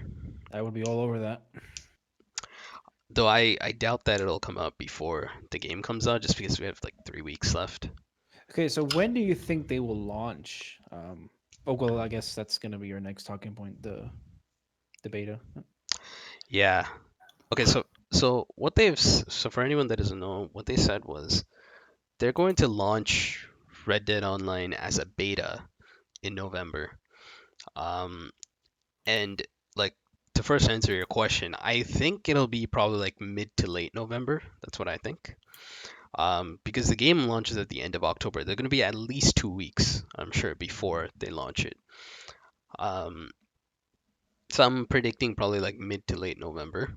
And But see, that's the thing. That's beta. When is the real game coming? Or the real version of that? I think that'll be a gradual thing. So yeah, that's another thing. Like, what does beta mean? Mhm. To me, like we don't know what it means because they haven't really said anything about it yet. But to me, what it means is that we're gonna get like small pieces of content launched with this beta, as they call it. Like I think, like because say GTA Online when it launched with like 75 missions and 100 death matches and 100 races and like everything was all at once, right? So I think they're gonna launch a few things, right, to sort of test it out, see how it works. Like I'm assuming you're gonna have free mode, maybe a few free mode activities that you can do. You'll have, I would say maybe like 5 to 10 missions that you could play, maybe like 3 or 4 death matches, like a few like much fewer activities. Make sure the free roam is working well, people's characters and progression and everything is good, right? um that's what I'm thinking that it'll be like. And then um slowly they're gonna start like drip feeding content. Is that what you're yeah, referring yeah, to? like how they do with GTA 5, right? Like, Okay. okay, so like, it launches with all this stuff. Okay, next week we're gonna get 5 new missions, right? And So then like, slowly. yeah, and then stuff like that. That's what I'm assuming it's gonna be like because they've sort of embraced that model with GTA Online, right? So I think Red Dead Online is gonna be like that from the start, and then maybe like after like 2 months we're gonna get the first update to Red Dead, right? Now, do you foresee any issues in terms of like connectivity, servers, things like that, if they're applying this method? Well, because it's less content, I'm hoping it'll be like, it'll like the server side of things will be okay. It'll be a little better. I think they've learned from their mistakes with GTA Online, how that launched. Yeah. Um, and like they've even said this that because there was an interview with some Rockstar developers and they said that GTA Online, when they look at it, right, like the best of GTA Online is, and they named a few of the updates like heists, gun running, import export, um, all of the updates like these, because these were updates on a very grand scale, and it gave you a whole lot of new activities to do, new cars, new missions, new weapons, all sorts of things. They gave you like a ton of content, and they said like it took GTA like a few years to get it into that sort of state. And they say they like to do that with Red Dead, like from early on, from the beginning. They want to, do like the big updates and stuff like that. So I'm pretty sure, like that's another thing I was gonna say is I think like I'm pretty sure we'll have like like large scale heists and stuff in Red Dead Online, like how we do in GTA Online, right? Yeah, but we're talking like months down the road, not Well, I mean it's possible maybe by like December or something, right? It's pretty. Yeah, it's pretty Because reasonable. okay, here's something that I want to say is like I'm like they never confirmed this, but I'm pretty sure the reason heists and stuff took so long to come out for GTA Online is because they were held back by the PS3 and the Xbox 360 versions because they promised heist with those with those ones, right? Because heists came out after the PS4 version and everything came out too, right? And it launched on all 4 platforms like simultaneously, right? And it ran Huh. like shit on PS3 because it was just like because the hardware was so outdated, right? I'm pretty sure that's the reason it took them so long to bring it out. Like just because they were trying to get it to work on PS3 and 360. Because shortly Well, after that, like they stopped updating PS3 and 360. do you think that's going to be an issue with PS5 coming out soon, or not I soon? don't I don't know when PS5 is going to come out. I don't think so because I think like the PS4 like is pretty good, like just the base PS4 in terms of power. Um, like the thing is like the PS3 and 360 they're like pretty outdated, right? For that time. I mean even to an extent PS4 and Xbox One are as well. They're pretty outdated as well, but um yeah, I mean I feel like it's going to be less of an issue. Um yeah, I mean I don't know. I mean like we'll have to see when it launches, right? But like I mean to get back to the point was I do think maybe we'll get like grand scale content like much faster with Red Dead Online as opposed to like how GTA Online took a little bit of time. But the thing is, I don't really mind waiting longer because like it's going to be a new multiplayer experience. Like just the basic missions and everything are going to be something new for us to play, right? Like AJ, if you look back to GTA Online, the early days when we first started playing together, right? We just did the basic missions like every single night, right? And like we were having so much fun with it because it was all new at the time, right? Like even though like the game was in its early, like it was in its early stages, we were trying to level up, make money, and all sorts of stuff, and like everything was new at the time, so it's fine, right? But it's like now at this point is where we need like these big updates and everything because it's not new anymore. Like the overall game, the game mechanics, all that stuff is not new anymore. So like later down the line, you need substantial updates, right? Mm. To keep you playing. Um, so I don't really mind if they need a few months for Red Dead Online because we're gonna be playing just the basic stuff, just the free mode and everything to begin with because it's all going to be new, And right? it's going to be a lot, like a vast amount of things that we could do. Yeah, like so many things. And yeah, because we'll have like missions. I'm assuming horseback racing in multiplayer as well. All sorts of death matches. They had a mode in Red Dead Redemption 1, which I'm pretty sure will return. They called it like capture the bag. Yeah, Um, competitive. yeah, in competitive, like that sort of stuff is fun. I'm sure that'll come back. Um, Do you think we're going to be able to hunt and fish and all that in online? yeah, because that was in Red Dead Redemption 1 as well. There was What's like the point in that? um probably you get some sort of rewards for it. Like let's say there's like a rare animal. Like if you hunt it and kill it and you can sell its pelt for like I don't know for a lot of money, right? Yeah, good point. Stuff like that. Like in Red Dead Redemption 1, they had like challenges to hunt. I think they were called like legendary animals or something like that. So there was like a legendary version of like a bear or something that you had to kill. And they had like these like little challenges and stuff that you could do in multiplayer. And I think it gave you XP to help you level up when you And did money. those things. Well, Well, I mean, money now. didn't matter in Red Dead 1, but yeah. Oh, okay, For yeah. this, I'm pretty sure it's gonna, I'm sure there'll be some sort of money economy like GTA Online. Um, though it just, I feel like it seems like a little weird. Like maybe I'm pretty sure you'll have to buy like horses and then the horse customization stuff and all, maybe new weapons. I'm sure you'd have to buy all that. So I don't know. I just hope there's enough things to actually spend your money on, right? Um, because another question is like, how many horses can you own? Does that depend on the size of your camp? Mm-hmm. Like, do you get like maybe like a stable in the camp or something like that, where you can switch between which horse you want to use? In Red Dead Redemption multiplayer, like you only like to switch out horses. It was like you had to go through a menu, right? Yeah, You just and tap to the main menu. yeah, and I feel and like that didn't like matter as much, but here you're gonna have like customizations, right? So it's gonna be unique, that horse, right? Yeah, So like you'll want to have to like have some place to save it and switch it out, right? yeah, So maybe you have to do that. You have to buy like a bigger stable if you want to own more horses. And then that brings the other question, what's the point of owning more than one horse? Are there going to yeah. be like unique advantages that some horses have that others don't? Like Maybe perks. yeah, like maybe you want a fast horse for something, but then you want another horse with that like I guess it's good in combat in some way, maybe it has more health or something like Mm, that. I mean, that's sort of what I'm thinking of. Like when it comes to GTA, like you have so many different classes of vehicles and different types of vehicles to, own a different one in everything, right? You have many reasons to own many vehicles. But with horses, I yeah, don't know, right? yeah. We don't really know what that's going to be like.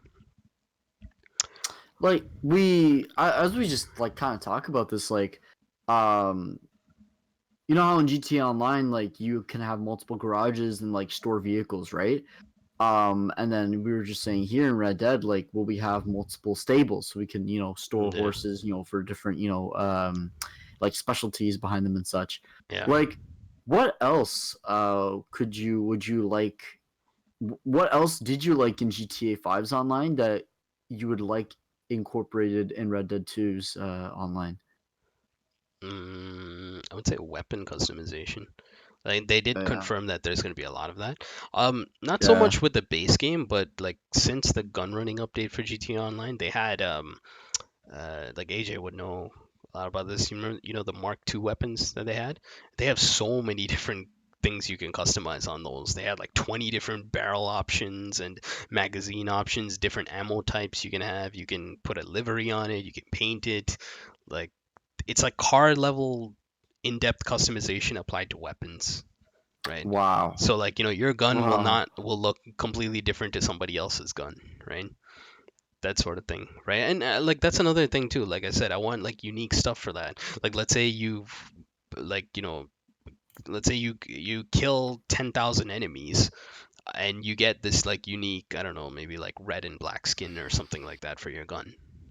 yeah, So like, you can yeah, show that off. You're doing a mission with somebody, they look at your gun, they're like, okay, that guy did this thing to get that, right? So yeah, you get to sort of show off your skills, and yeah.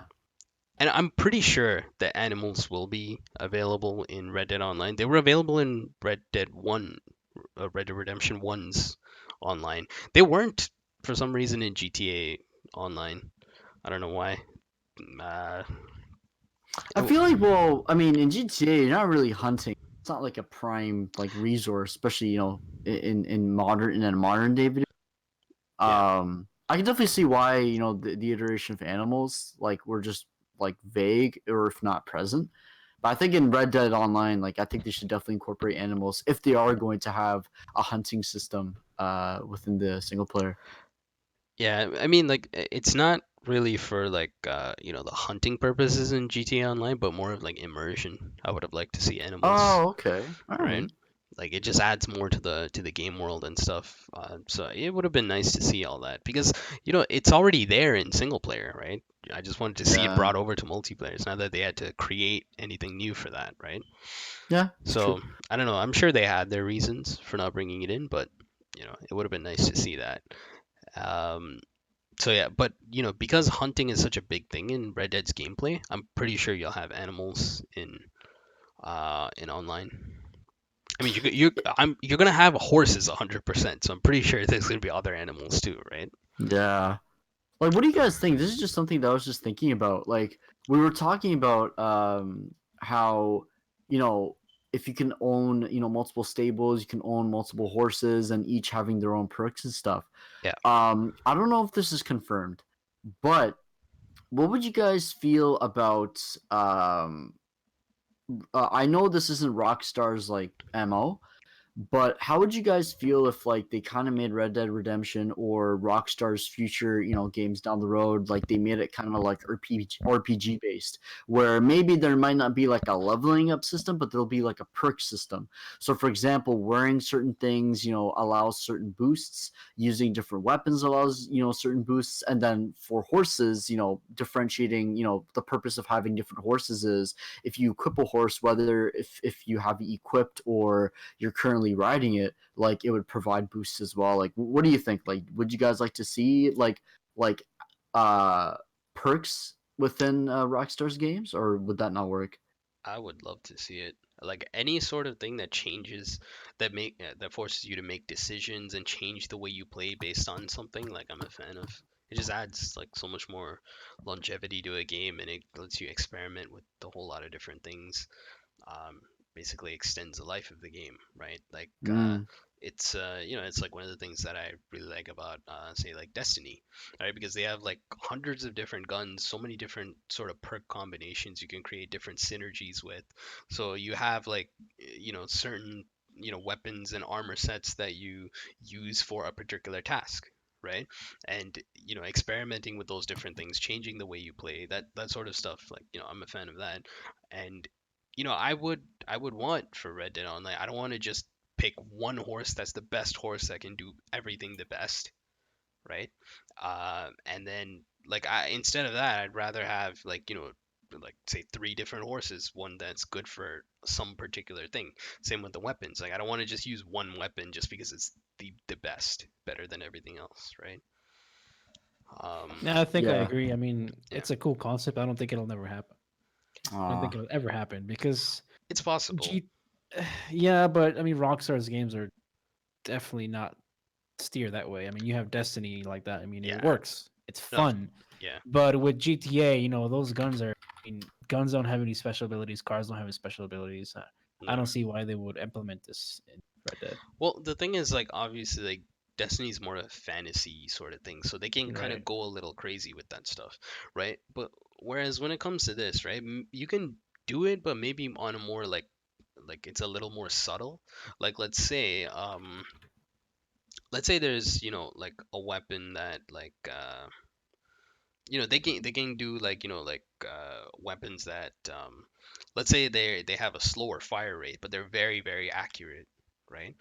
But you have like Hmm. faster fire rate weapons that are not as accurate, but they're mm. good in certain situations. If it's like very close up, you don't really care. But further away, you sort of have that when it comes to like say like sniper rifles as opposed to a pistol or something like that, Hmm. right? Like they can have it in like a bit more of a subtle way, but I would like say maybe certain types of clothing or like give you certain bonuses and stuff like that. I think that would be very cool. I don't Kind of know. like Yeah, what like Amanda Yeah. said in the stream. What's that? Kind of like what Pixie said in the stream. yeah, about the axe, right? Like how you go in Ooh. this like berserk rage mode. Yes, yes. That's another thing. So okay, for anyone that doesn't know, there's two weapons that came with GTA Online. It's like they were sort of called like treasure hunts. They're essentially like what happens is you do like some like very small missions. It leads to a treasure hunt where you get a unique weapon, which is the double action revolver and the it's called the Axe. stone hatchet or something like that. That's what the Yeah, actual name hatchet. of Yeah. it is. Yeah, stone hatchet. Anyways, um, so what you do is you unlock these weapons and then you do a particular challenge with them. You have to get like I think 250 headshots, or sorry, 50 headshots with the revolver, and you have to get like 25 kills with the axe. And doing so unlocks it in Red Dead Online when you play that. Um, and the thing is the axe has a cool unique ability where uh, if you get a kill, it puts you in this sort of berserk mode, as he said, and getting kills will sort of chain the ability, and you can keep it going for longer. And basically, what it does is it makes it so that you take very little damage from enemies. Um, and I would love to see that sort of perk like carry over. Like I hope it's not just like a stupid basic axe that does nothing. Like I hope it has that kind of ability, because that would be super fun to use, right? Yeah, I agree. Yeah. So like, I mean, that's sort of a thing, right? Where like if that axe had that ability, then you actually have a use for that axe, right? Because if not, if it's just a basic axe, why do you care about it? If somebody's running at you with an axe, you would shoot them with a shotgun, right?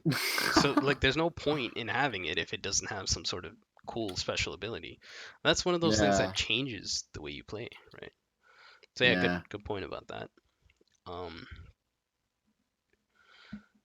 Yeah, I mean, Yeah, that's. I mean, I don't see why they couldn't implement that in Red Dead. I mean, there's got to be a yeah. reason why that's available in GTA, other than just marketing. Hmm. Hmm.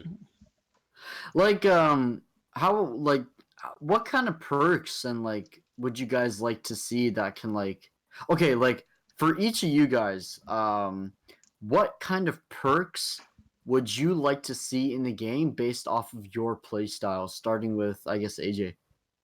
In terms of what, like the weapons from GTA, or just Oh yeah, overall? so sorry, like I Red was Dead. telling JS like how you guys would have felt if like equipping certain weapons, armor and horses, like adds like perks and bonuses to the gameplay, like for example like extra damage to headshots, earning more cash, slower dead eye on horseback riding Yeah. and stuff. Yeah, like for example, like what kind of perks would you like to see?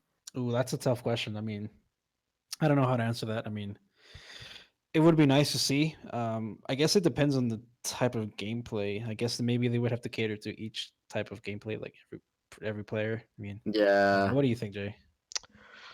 The thing is, like, you can't go too crazy with that because it's a game that's grounded in reality, right? Like, as I Right. mentioned before, like, Destiny can have like all sorts of crazy, unique stuff because it's a fantasy-based game, right?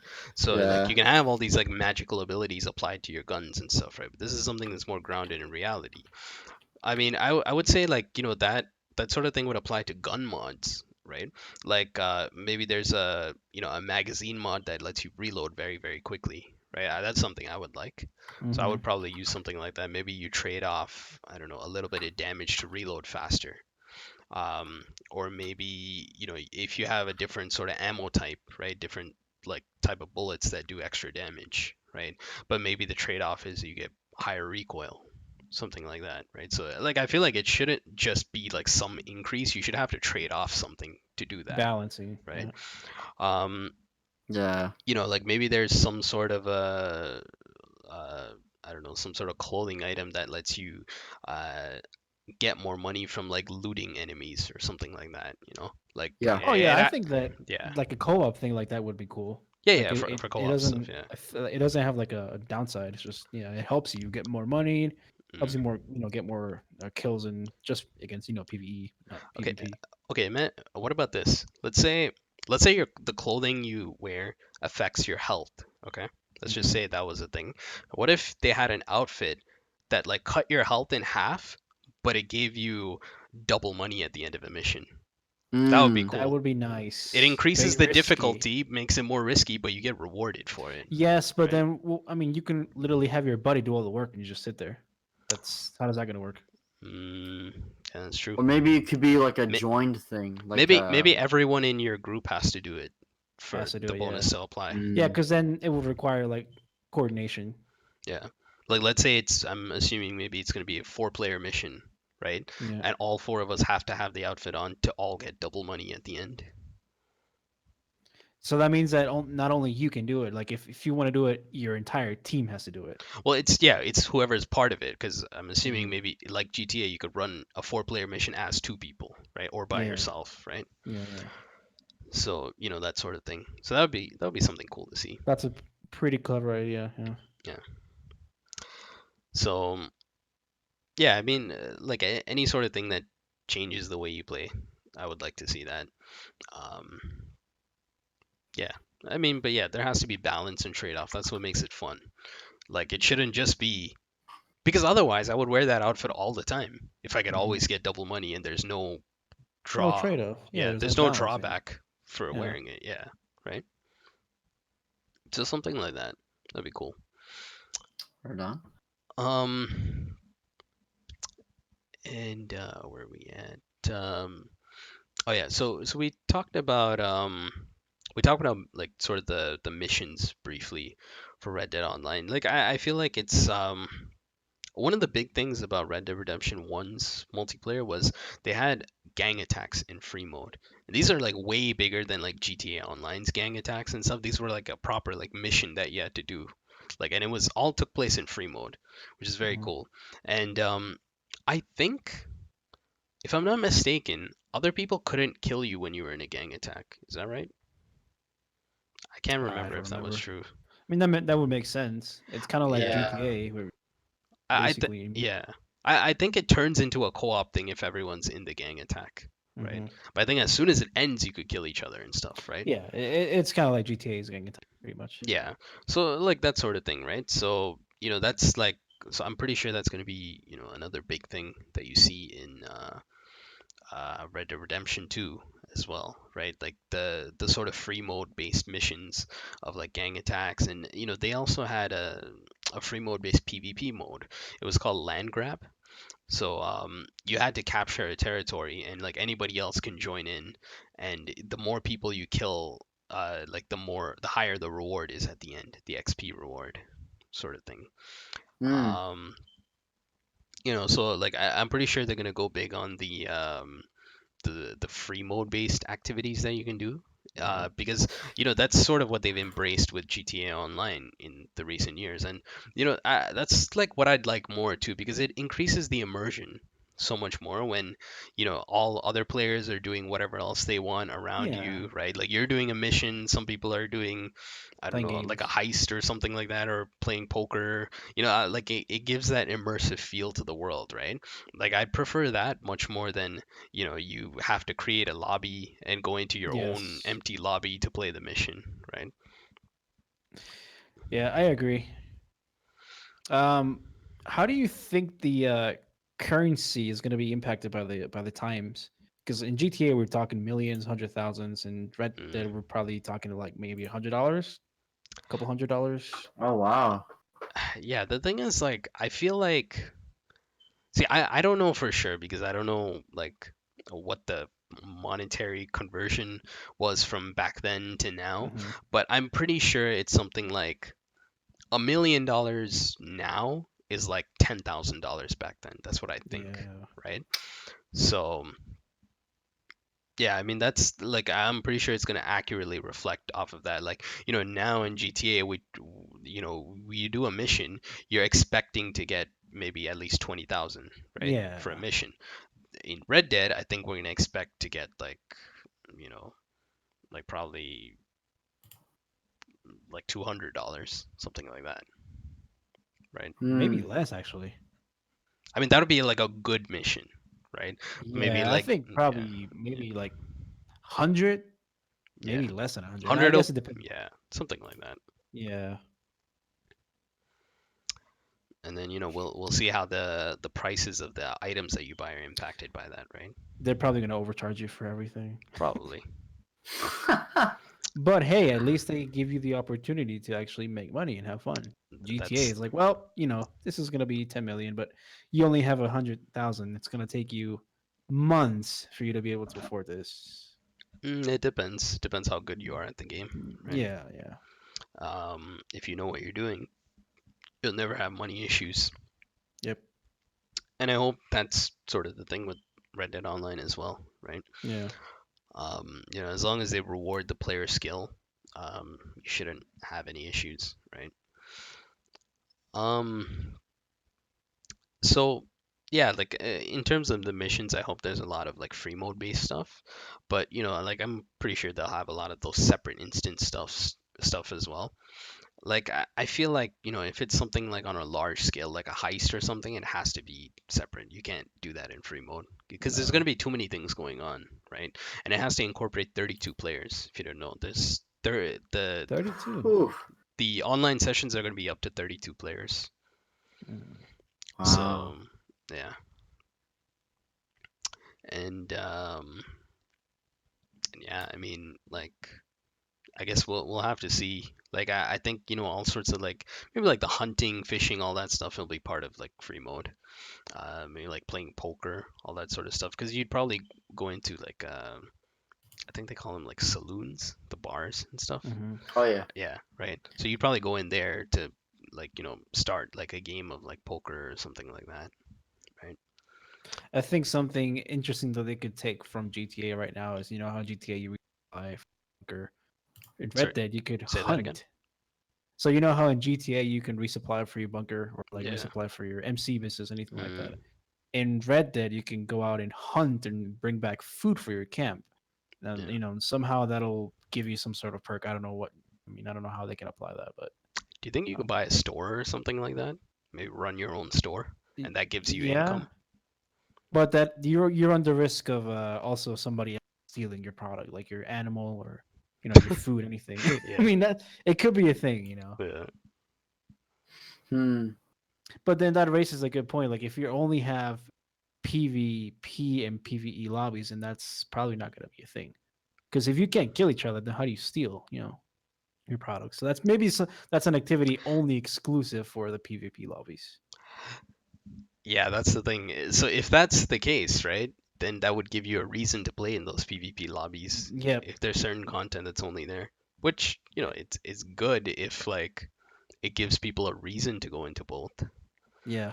Um, yeah, I mean, see, the thing is, I don't know, for some reason, I just don't see it happening. I feel like it's gonna be just like GTA's lobby system. Like it's like Mhm. everything's just gonna be in one, and you have to watch out for the douchebag players Well, and see, everything. and that's the thing. If that's the case, then they better allow passive mode. Well, here's But the thing though. I don't want passive mode like GTA. I want passive mode, but still be able to use my guns against like that's true. the Like PVE animal. enemies, yeah. Yeah, the PvE animals. Yeah, Because I want to do the gang attacks and stuff, right? yeah. Like I don't want to just stand there without using anything. That's a good point. But think about it. In Red Dead, you're not gonna have jets. You're not gonna have RPGs. I mean, what's the most overpowered thing you can think of in Red Dead? Like somebody with dynamite. I mean, a lot of dynamite, or Yeah. I mean, Red Dead Redemption 1 also had an explosive rifle. Mhm. You could only get it from doing a gang attack, and I think it only gave you like 2 shots. So it was balanced in that sense. But yeah, it's something like that, I would say. Hmm. What about skills? Like, what kind of skills do you think they'll let us level up? I think there's gonna be some sort of like, okay, you know, let's say you hunt an animal, right? And then you skin it, and then the items you get back from it, like you can get like, because you become better at, you know, doing the skinning. I don't know how to describe it, but like you can get the most meat out of it and that sort of thing. You know what I Yeah. mean? Like something like that. You'll probably get like more valuable items, Yeah. things like that. There's obviously going to be a shooting skill that'll probably affect Right. your, you know, your reload speed, your like aiming speed, the handling of the weapon, all that sort of stuff. That will be Hmm. tied into that. Maybe the horse riding skill. There could be that. It'll let you maybe like turn faster on the horse. Um, like if there is like, you know, some sort of horse bonding, right? That could be another skill to Yeah. upgrade. Yeah, like a sneaking stealth kind of skill. Hmm. I don't know if we get a cooking skill. Maybe. I don't know if we get What to cook. What about I don't know if we covered this already, but in GTA San Andreas, you could work out, you can keep your physique. I think in the gameplay they mentioned that if you don't take a shower, you stink, and like Yeah, the and AI is yeah, like repelled. Do you think that's gonna carry over? to multiplayer, I don't Yeah, know. Would it? Maybe, I don't know. I it mean, would be fun. I mean, it would be like it doesn't really affect it like that much. I feel like what NPCs have to say about you in multiplayer, like it doesn't really Yeah, matter. And like the average person when they're playing multiplayer, they're not gonna care. If somebody says they smell, they're gonna shoot them. Like think about the average person playing it, yeah, that's true. right? So I don't think that matters too much, but you know, like yeah, I mean it's interesting to see what will carry over. Something I'm also wondering is for multiplayer on Red Dead Online, will we be able to create our own character? Because I won't really want to do that. Were we able to do that in Uh, Red Dead One? No, you could they had like the story mode characters and you could choose one of them to play Uh, as. But I yeah. want to create my own character. Like I want I to, think they make a should. character with like my skin color that kind of looks like me, that sort of thing. I always like doing that sort of stuff, right? Yeah, I think that would be. I mean, it would make sense for Rockstar to do that, especially because I feel like honestly with Red Dead Redemption 2 Online, I feel like they have to incorporate a lot of things from GTA's Online. Because I mean, GTA Online itself is so awesome, and it's like, okay, well, what can we take from that and then make it kind of bigger and better? Yeah. But yeah, I really do think that you'll be able to create your own character. Mm, I hope so. Because that Yeah. adds like so much more to the immersion and the customization and all that sort of stuff. Because I feel Yeah. like when you're playing the single player, yeah, you're playing as Arthur Morgan. That's the story. But I feel like when you're going to into multiplayer, that's your own story. So you should be able to create your own character, right? Yeah. Um, Another thing I wonder is the timeline of the multiplayer. Now this is all like assuming that this is going to be like GTA Online, right? So like for those that don't know, GTA Online, when you start and create your own character, like your character flies into Los Santos, it's greeted by Lamar, and you get introduced to various characters and stuff. And now all of this happens 6 months before the events of the single player.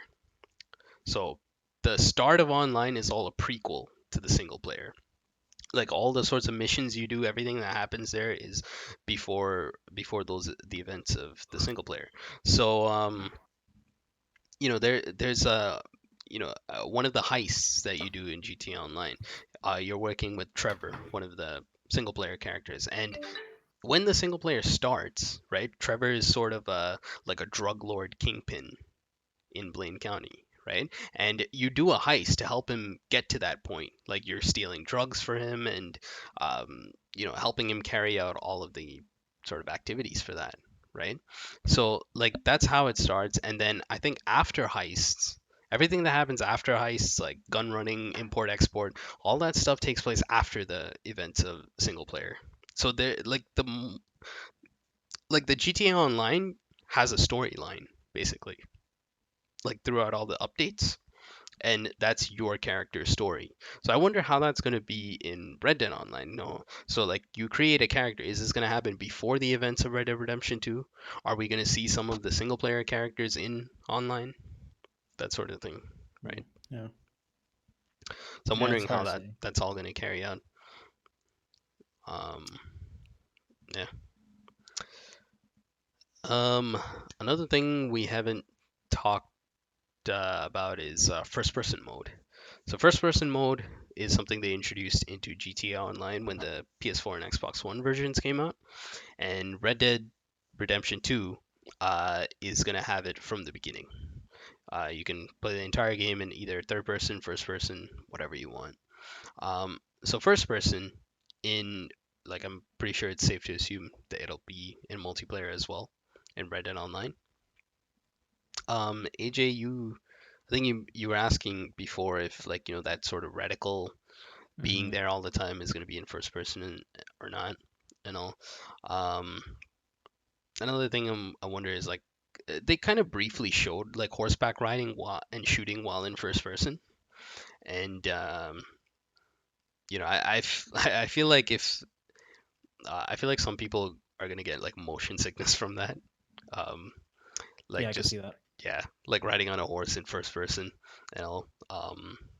Because the thing is, like, in GTA's first person, like, when you, like, get, like, knocked down or something like that, it's very, like, kind of, like, jittery, right? And especially, like, even when you're driving a car and going over bumps and all that stuff, like, it really shakes it up a lot. So, Hmm. people that are prone to motion sickness, they're going to get that sort of effect playing in first person.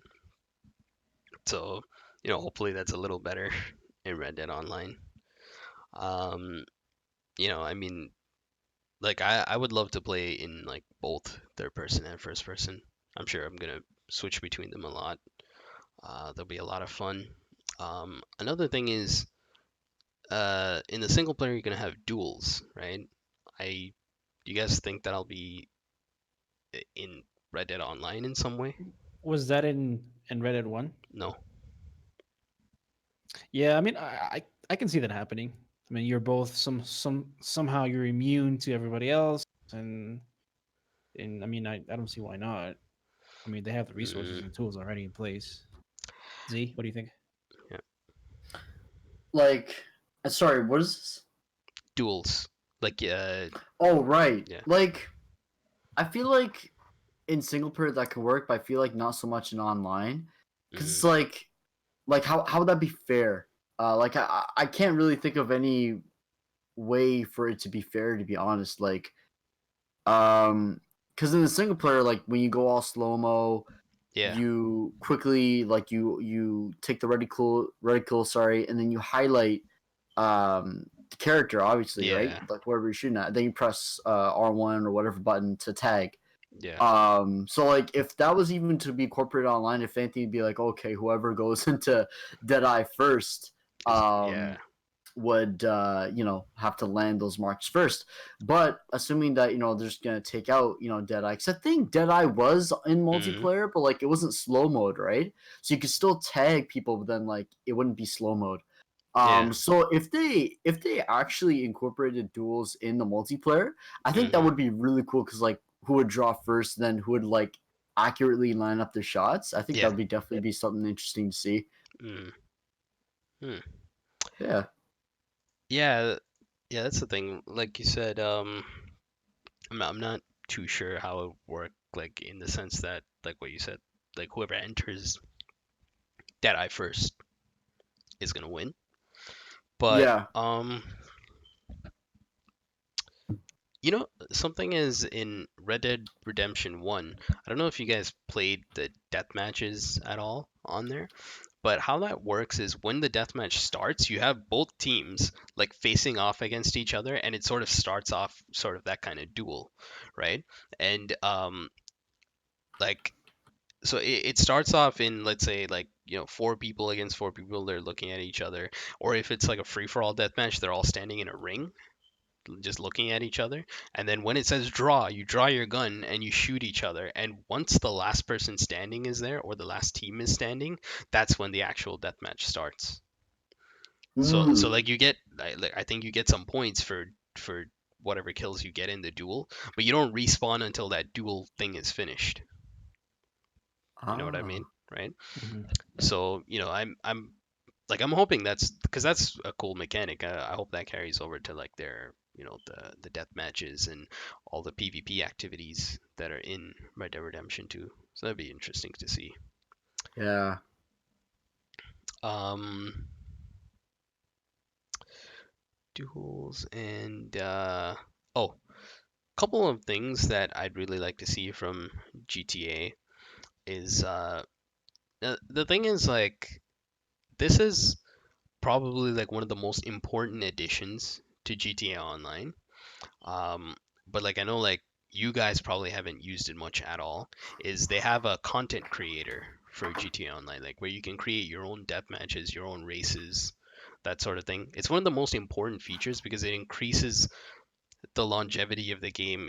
And it depends if you're sort of part of a community that really gets themselves involved in that. Like I've been part of a racing community in GTA Online, and like people create their own racing tracks and stuff that are way better than what Rockstar has made and everything, right? And that's sort of the foundation for that community, right? Like Wow. having the content creator, right? Um, like when you want to play content outside of what Rockstar has given you, that's the solution to it, right? Because you get infinite content essentially, because people can always create something new, like some sort of unique thing. And like back during the PS3 era, there was something that became very, very popular. It was essentially a player created sort of custom mode. Like AJ remembers this. It was called Snipers versus Stunters. Hmm. So the concept of it was this guy, he used the last team standing creator, and he made it so that there's essentially a platform in the sky, and there's like ramps surrounding the platform where you could drive up a car to land on it. And at the top of the platform was one team that had snipers, and the other team was in cars around them. So the ones in cars, they had to get up onto the ramp and push them off or run them over. And the guys at the top, they had to snipe the people out of the vehicles. So that was an entirely player created mode. That was something unique that, one guy came up with, and it became like a huge hit, right? Yep. The thing, Everybody tried to like yeah, rip off the version and yeah, just failed. exactly.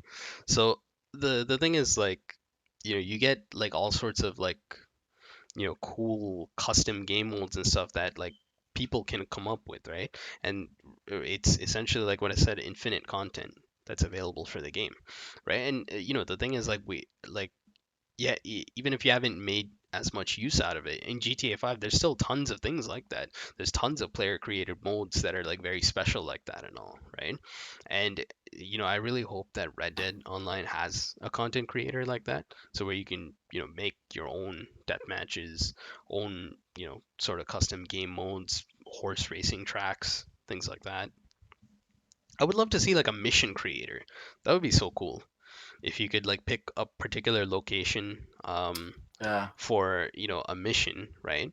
And let's say there's like an objective, like there's a thing you have to pick up. You can place the location of that, and you can place the location of all the enemies, and people can play your mission.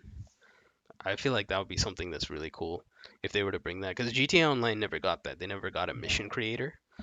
um, but I would love to see something like that in Red Dead Online. I feel like that's something Yeah. we would make a lot of use out of. I was just like when you were talking about how like things like creating custom races and stuff like that, like you'd like to see that in Red Dead's Online. Maybe Mm. I'm sure you didn't mean like creating custom races, because like when it comes to Red Dead Online, it's like how would you be able to like make custom races? Because you know how like in GTA's Online with the races, how you have like the spiral ones, and they have like the ramps going all the way up to the sky then down. It's like how do you do that in Red Well, Dead? I don't mean stunt races. Like I mean just like Yeah. you can place the checkpoints on the Yeah. map Yeah. and like create like your own race and stuff like that. Obviously, you're not gonna have like spiral tubes and stuff in GTA. I don't think your horse can make it through that. It'll fall off. Yeah. Cars weren't invented back then, right? It Yeah. was at the very early stages of like prototypes for cars and things like Oh, that okay. around that Oh, Okay. time. sorry. I thought you were talking about GTA for a second. I was like, yeah. Yeah, Yeah, no that cars was in invented. GTA, even though auto is in the name. But Yeah. anyways, um, but yeah, a content creator is something I really hope to see for Red Dead Online. Another thing is the Rockstar editor. I hope they bring that, because I mean that's like I feel like it's like one of the most underappreciated tools from GTA, because uh,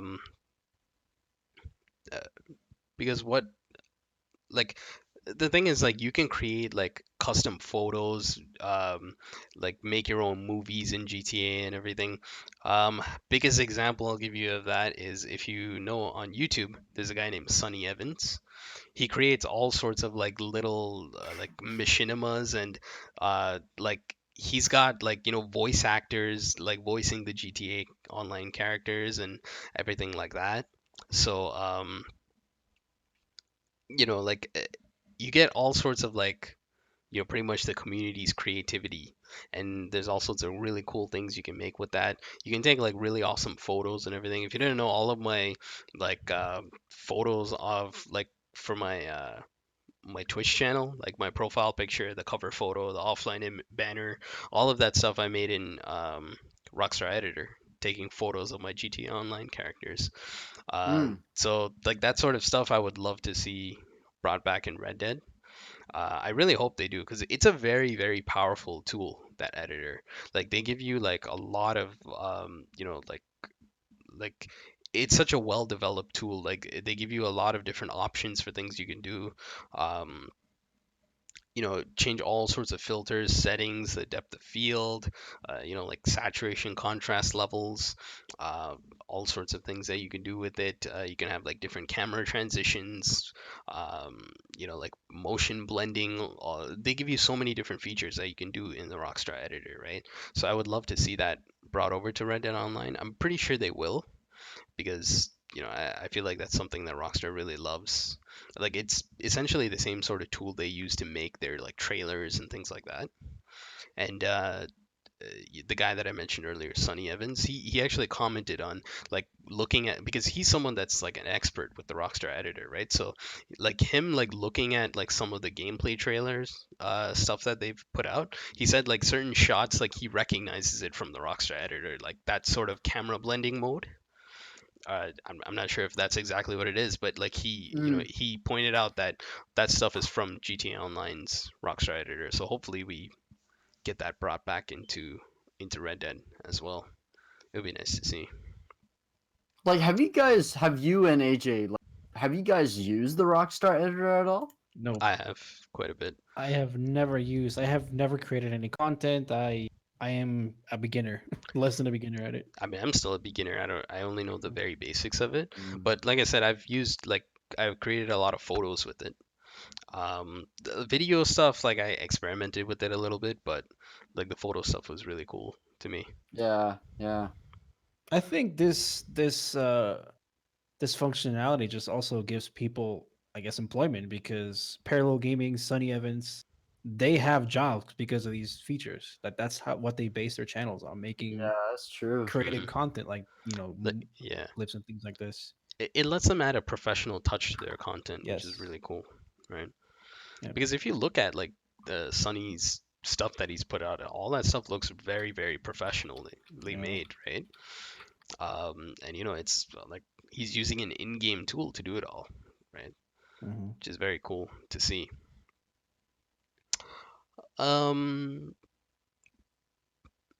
But oh, one thing I wanted to touch on was okay. So I know in what you're gonna say. online, what happens when your horse dies? Do you have Gotta horse pay the vet, insurance? Pay the vet. Yeah, vet bill. So you're telling me if somebody like threw dynamite at my horse's face, the vet can fix it? I mean, can a insurance company fix a car that's been blown up?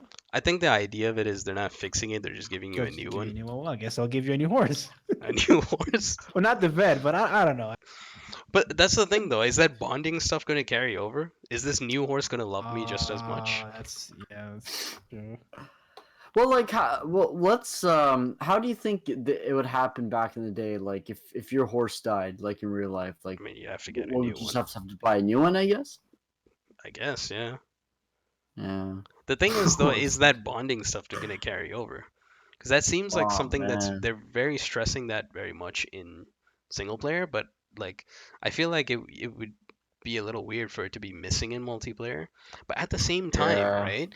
You know how incredibly annoying it would be to lose all the progress on your horse if somebody just kills it? Oh man. Because you're yeah. spending a You lot of still, time like, to do that bonding thing, right? And then like somebody just like shoots it and it's gone. No, that can't be a thing. They cannot. Yeah. You'll lose Yeah. your shit and just control your controller at the TV. Yeah, like I wouldn't even use horses then. Yeah. I don't know how that's gonna happen. It's just a Yeah. funny thing to think about, but yeah. Maybe. What if they have it just like in the Red Dead's multiplayer, where you have it so it's like you only use one horse. Like, you can't have multiple horses, but you can choose like different like horse designs, and then like if it dies, it just respawns again.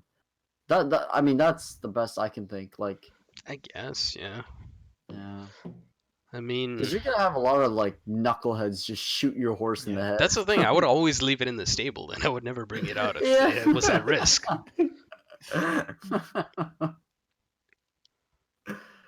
Like, AJ, are we gonna have horse shows? Actually, that's a good idea. But then some guy would just shoot them all at once. Yeah. That would be a nice activity. Yeah, have like a pretty cool horse show. I mean, I'm sure that was a thing back then. Just show off your horse. Yeah, I'm pretty sure they had that sort of thing. Yeah. Like putting armor on horses as well. It's an interesting thing. Yeah. Maybe that could be there. Like, you could put like an armor plate on, like that's an extension of the saddle to sort of Yeah. protect the body of it. Something like Yeah. that. Yeah. Yeah. I mean, I feel like it would be a little out of place because I feel like that's something you'd see in like, like medieval times and stuff like that, right? In that sort of setting. But it just doesn't seem like a Wild West thing. I mean, I could be wrong about that, but yeah, it just seems a little out of place. But hopefully we get some details on Red Dead Online very soon. Yeah. To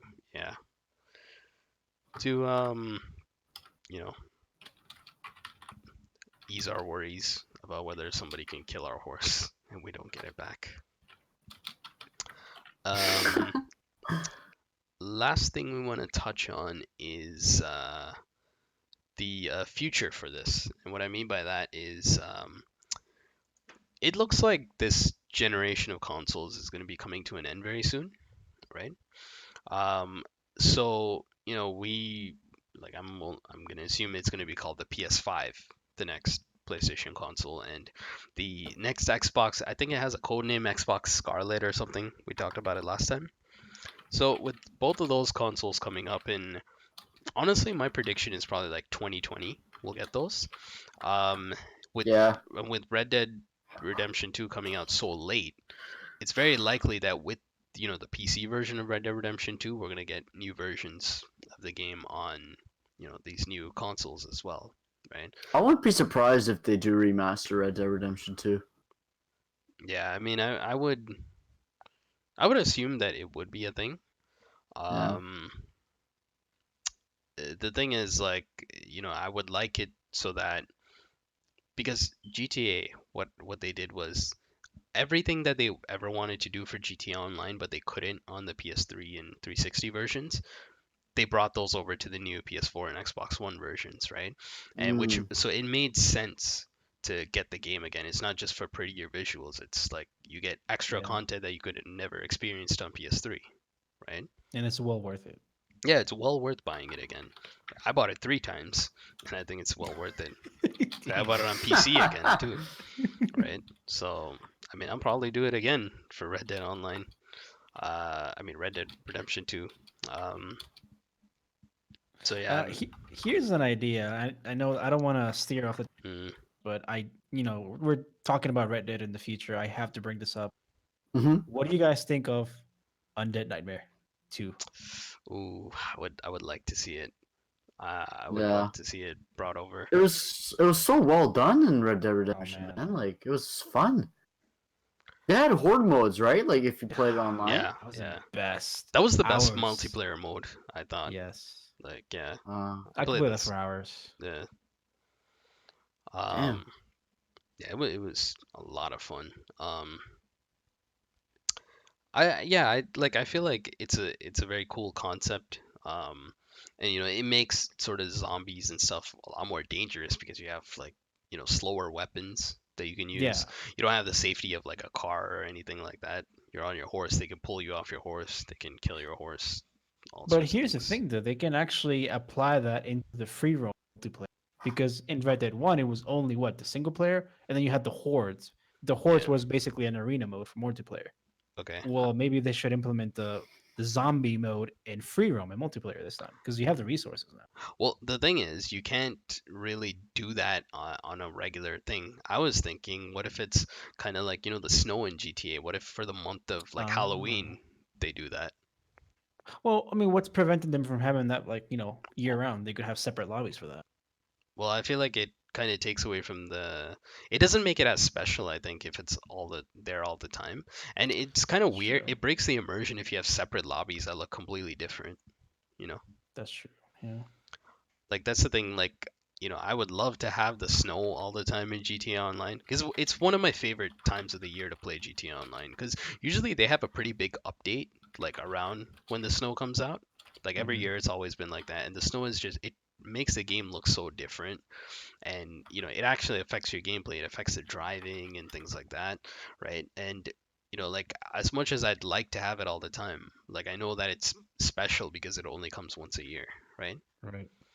So like I'm thinking about Red Dead in that same sort of sense. So yeah, I mean, But it's a potential future project. I mean, I don't know. Maybe if there were, yeah, I mean it's I something would that'll love to come see way that. down the line for sure. Yeah. Maybe next Um, year. maybe, yeah. Maybe. I mean, But yeah, back to our console, mm, future consoles. yeah. In the future, yeah, I think it's probably likely that something like that will happen. With the future consoles, they release a new version, and the PC version also comes out with that maybe, because as we know right now for this October 26th release, there's no PC version yet confirmed yet, but I'm pretty sure it Yeah. will come to PC later on. Um, they just want you to buy it on here first, and then you buy it again on PC.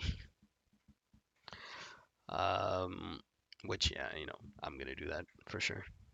How much do you think the new consoles will run for? Oh, I would say it's not gonna be more than 500. I feel like that's the limit Hmm. that you can make Yeah. someone pay for a console. After that, you're just killing the sales. And this is 500 US, so it's gonna be a bit more in Oh yeah. Canada. Do you? Because I think the perfect price is how PS4 launched it as 400. Hmm. Because I mean, I know like obviously because this is a newer next gen console, right? So they have to kind of amp up the price. So you're right. I think they have to do 500 because I think with the PS3 they made the mistake of like because didn't the PS3 it cost What's like it like 1,000 to 700 make, or right? something? And Yeah. no, it was actually 800. The Wow. the What? launch When was it launched. 800. It was ridiculous. Well, that was for Canada anyway. I Yeah. believe in the States it was 600 Oh, okay. for a console that you don't even like have any games for. Like I think all you Yeah. had was like Motorstorm and Resistance. But Yeah. man, like that wasn't enough. Like it's crazy. But yeah, like I think you're right, JS. Like no more than 500 hopefully. Hmm. But I'm thinking like I don't know, what do you guys think? Do you think Sony in the beginning is going to make it 500 and then maybe after the first few months they're going to drop it to 400? No, they can't do it in a few months. It has to be in a few years when it gets a Uh price drop like that. mm, But they're Um, not gonna have any games available, so there's no point. They have to have something well, desirable. here's the thing. I think PS5 will be backwards compatible with PS4. If that's the case, I'll oh buy it very man. early But on. what's Yeah. the benefit of having a PS5? If it was 4K, backwards compatible, you mean? 4K, the games run better. Everything, yeah. Mm, That's why I've been holding off on getting a PS4 Pro, right? Pro. Because like I think PS5 will be backwards compatible and it'll be more powerful than a PS4 Pro, right? So What I do you guys think about this? Like because you go from like PlayStation 1, right? You guys remember those pixelated mm, graphics, right? yeah, You go from PS1 to PS2, right? Like dramatic change, right? Like we're talking like yeah, um well going from pixelated graphics yeah, like from bits to pixels, right? yeah, And then the PS2 like games looked awesome at that time, and then PS3 like graphics are insane, like you're using like the Uncharted games, Night Dog just blowing us through the roof and everything. And mm. then going to PS4, it's like, oh man, it's like more just next gen graphics blowing away. The point that I'm making is Like how the jump is gonna be? PS5.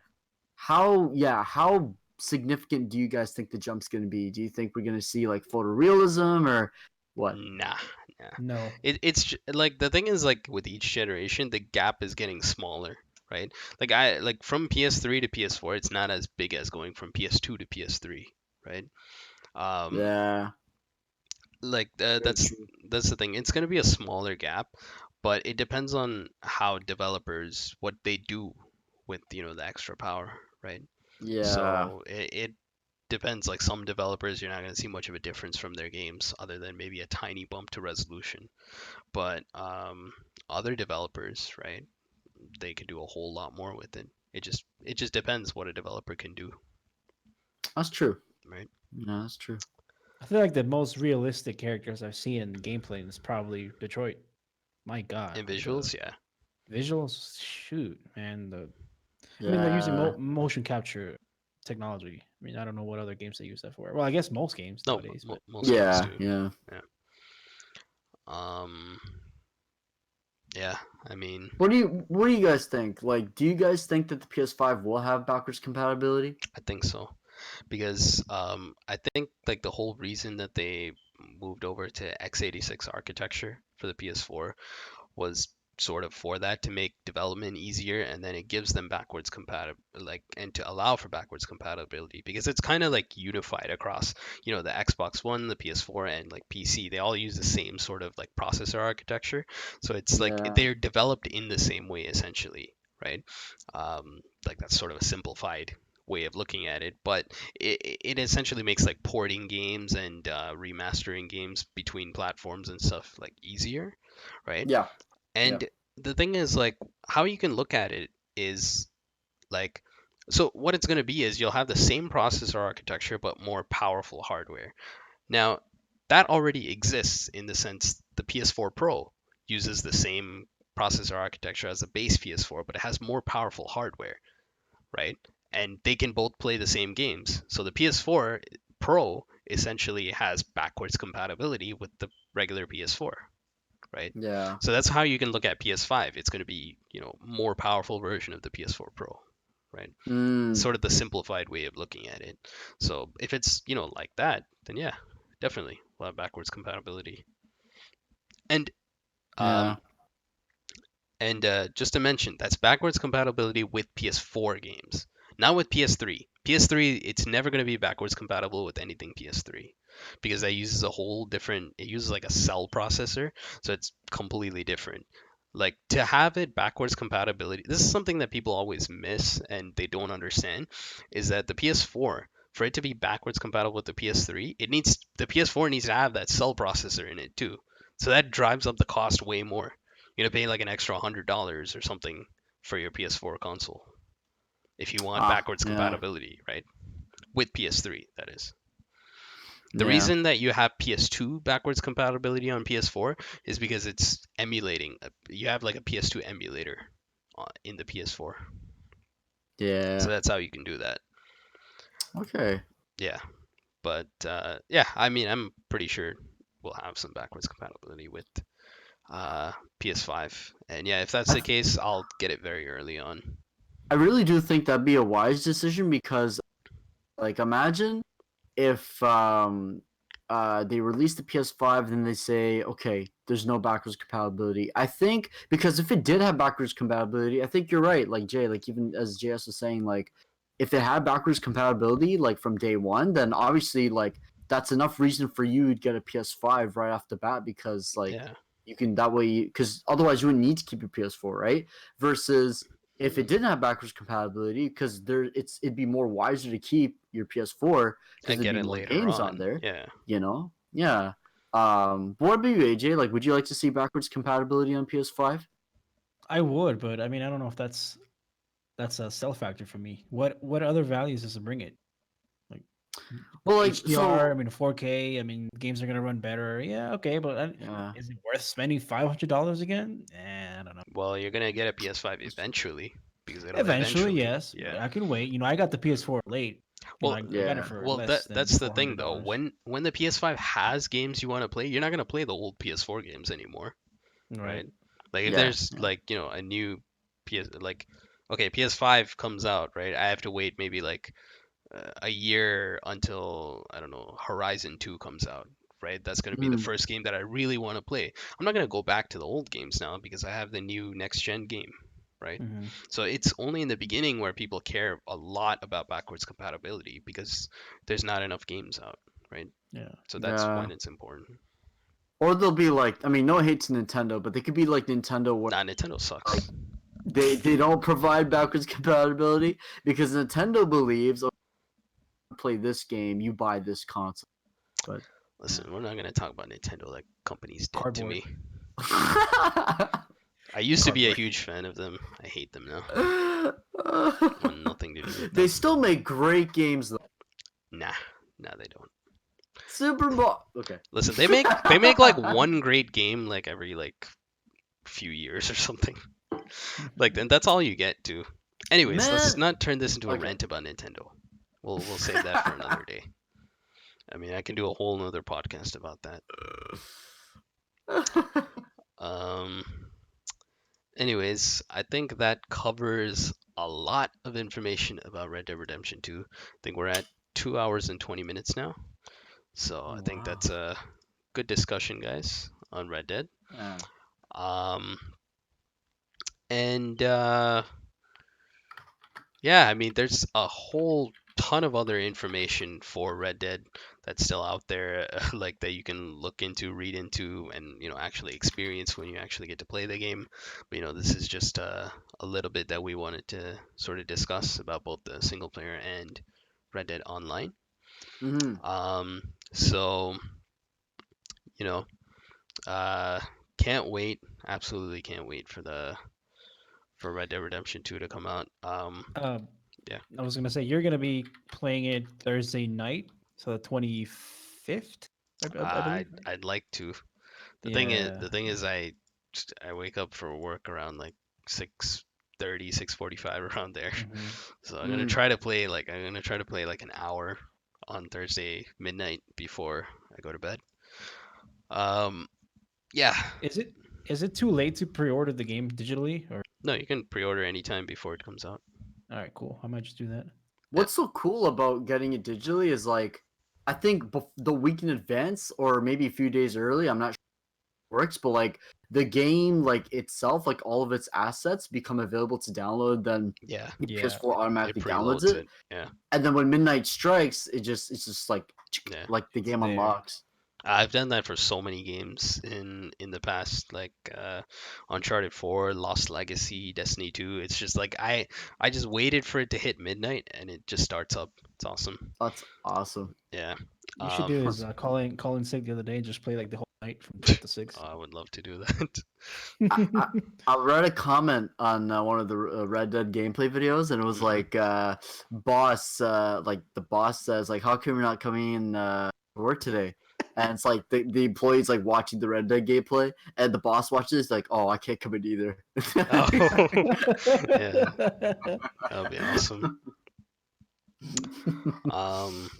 But yeah, I mean, something I wanted to mention was like the level of excitement I have to play the game. I've only had that before for 2 other games, and that was for GTA 5 and Uncharted 4. Like both of those games, like I couldn't wait to start playing it, and I was so excited for it. I was like watching trailers over and over again, reading like discussions and stuff about the games and all. Like just that excitement is, yeah. I was gonna say, you weren't like pumped up for The Last of Us? Not as much because it was a new IP, right? So I wasn't like, it looked cool, and I thought Naughty Dog was cool and everything too, but like it wasn't that exciting for me. Like I pre-ordered it still, of course, and I still played it. I enjoyed the game, but like before that, before it was coming out, like I wasn't really looking into it. I was just it was just like whatever, pretty much. And what about you, AJ? Oh, sorry, no, go ahead. Also, GTA 5 was coming out like 4 months after, right? So that overshadowed it like a lot. Yeah. Right? Yeah, AJ. Oh man. Yeah, AJ, what about you, man? Like what games have you been really like pumped for? I think I actually like a long time ago, maybe 2 years ago, I've gone to midnight releases at GameStop. I don't know if you guys have GameStop. For Resident Evil, I think it was 6. Yeah, Okay. 6. Oh, I forgot you're a Resident Evil fan. Yeah, well, not the last one. That's not a Resident Evil game, but I'm not gonna talk about that. Yeah. Yeah, that was. I think that was one of the games I did go for that, and I think I don't remember the next. I know there was another. Oh, maybe Uncharted. Yeah, I think I did go to the Uncharted 4 midnight release. Oh, you did? Yeah. I got that digital pre-order. Yeah, I always like my games. It's funny. I like them actually like a physical copy, but now I'm beginning to appreciate the digital copy just because I hate like standing up and putting it in the like I'm so lazy, So I don't like that. And then there's storage. It's just easier that way. You don't have to take the games back and forth. Well, doesn't it load faster digitally, or do you have to have an SSD? No, it's all the same because it still installs the game. Like it Yeah. just Okay. uses the disk for authentication. Oh, okay. Yeah, I always it thought runs like the way exactly that the same. Oh, okay. Yeah. I see. Alrighty. Gotcha. What about you? Are there any games you were beyond excited for? Oh man. Let me see. Like in recent memory. MGS5 definitely. Mm. I guess at the time, The Last of Us. Actually, yeah, I was actually really pumped for The Last of Us. But as of right now, like my most anticipated game, definitely The Last of Us Part 2. Like, just every now and then, whenever I watch like reactions to the game, trailers and stuff, and discussions, like my hype just goes through the roof. Like I'm looking forward to Part 2, man. But yeah, the last game that I was really pumped up for. I probably have to give that to MGS5. Like in recent memory, I was beyond excited for MGS5. Yeah. Okay. Yeah. Cool stuff. Cool stuff. And then before we end, I just wanted to ask one question. Z, you're so hyped about Red Dead, yet you're still not getting it day one. Oh yeah, we have to call this out. I completely I- forgot about this. This I is wouldn't- blasphemy. I wouldn't say I'm like overly hyped for it. Like I'm excited to play it, but yeah, I just don't have the dough. Listen. But I'm not trying to change the subject, but like you asking that question made me realize something. Like how much we've talked about in Red Dead and like rewatching the gameplay videos before we started the podcast just made me realize like You're missing out. how stupid Rockstar is, because there are just like the Rockstar at this point, they're setting like they're setting the bar extremely high at this point. Yeah. So it's like when you play other games, it's like, oh well, it doesn't have this. Red Dead had it. Why didn't Yeah. this have it? You know what I mean? I just Yeah. hope it's not like that. But No, I I'm like always- that. I like that. Huh? I want Rockstar to force other companies to do better. That's true. Yeah. Right. Yeah. Like you shouldn't have to settle for anything as a consumer. I mean, I just don't want to be spoiled. You know what I mean? Like, I don't want to have to play Last of Us Part 2 and be like, oh, I didn't like the game because Red Dead 2 is like, you do more stuff in Red Dead 2. I think that's Like, gonna happen to me. Yeah. Anyways, but yeah, this guy with his blasphemy not getting a day one. What is the It's not title like- of this podcast?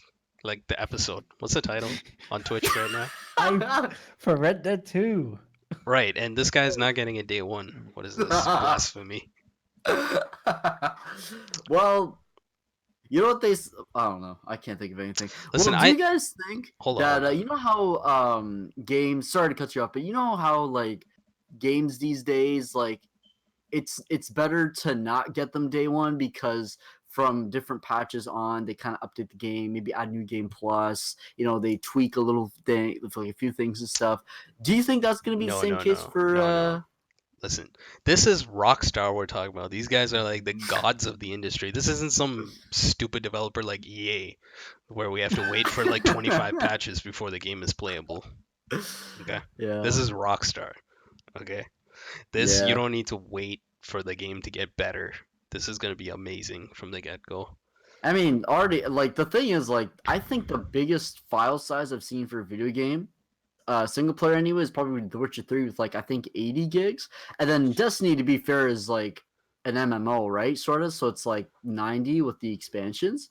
But Is it this 90? Red Dead, we're talking it's about a not 90. single... Huh? Destiny's like in the 70s. Destiny 2? Destiny 2, yeah. Wow. Oh, Yeah, okay. I it's must in the have 70s. read wrong. I But, think The Witcher is a little less than what you're saying as well. Well, no, I'm including all the, like, Oh, like updates. Blood and Wine and all that stuff too. Yeah. Oh, Yeah. okay, yeah, that might be Um, more. But I mean, we're talking about Red Dead 2 being, you know, an open world game, Yeah. single player, mind you, on 105 gigs. Like, what is gonna happen in the game? Yeah, there's that much detail packed into it. Yeah. But here's the thing, people. It is just blasphemous for Z's twitching to not get Red Dead Redemption 2 You- on day one.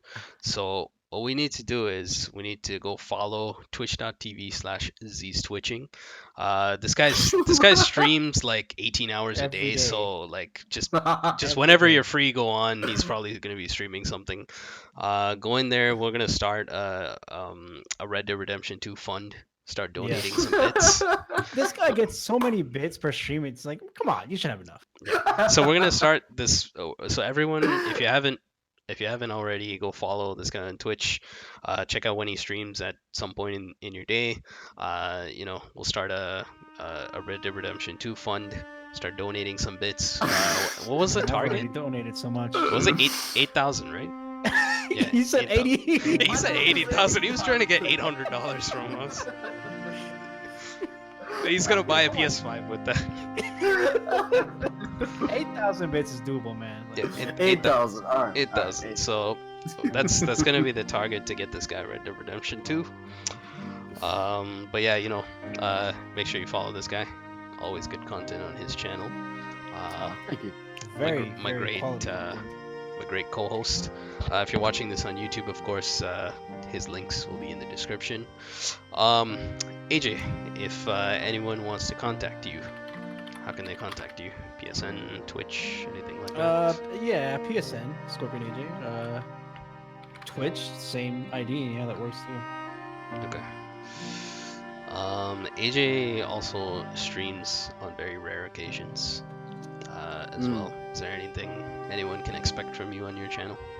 Not really. I mean, I stream sporadically whenever I feel like it.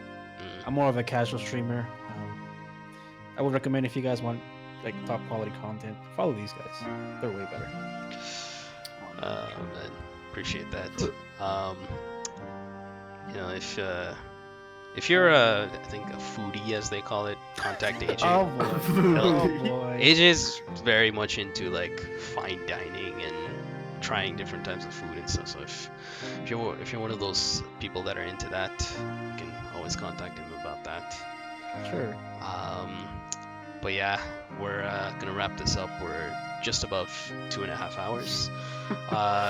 Great discussion, guys. Much appreciated that you joined me for this.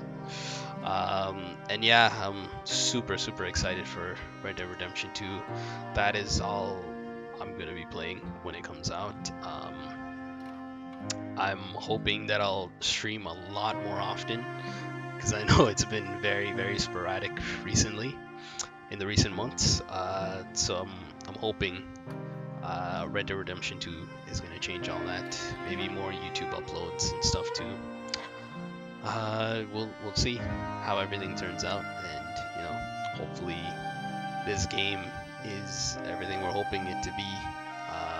I'm sure it will, because Rockstar is just like, I mean it when they say they're like the gods of the industry. They make such fantastic games. They take years to come out, but It's always worth it. It's always worth the wait for a Rockstar game. Because like we said, this is 8 years in the making, right? And we're going to see what all that's like on October 26th. But yeah, it's really good discussion. And if you're watching this on YouTube, both of these guys' links will be in the description. Go follow them and check out their channels as well. But that's going to be it for us for now. I'm going to wrap this up, and thank you very much for watching. We'll see you guys later.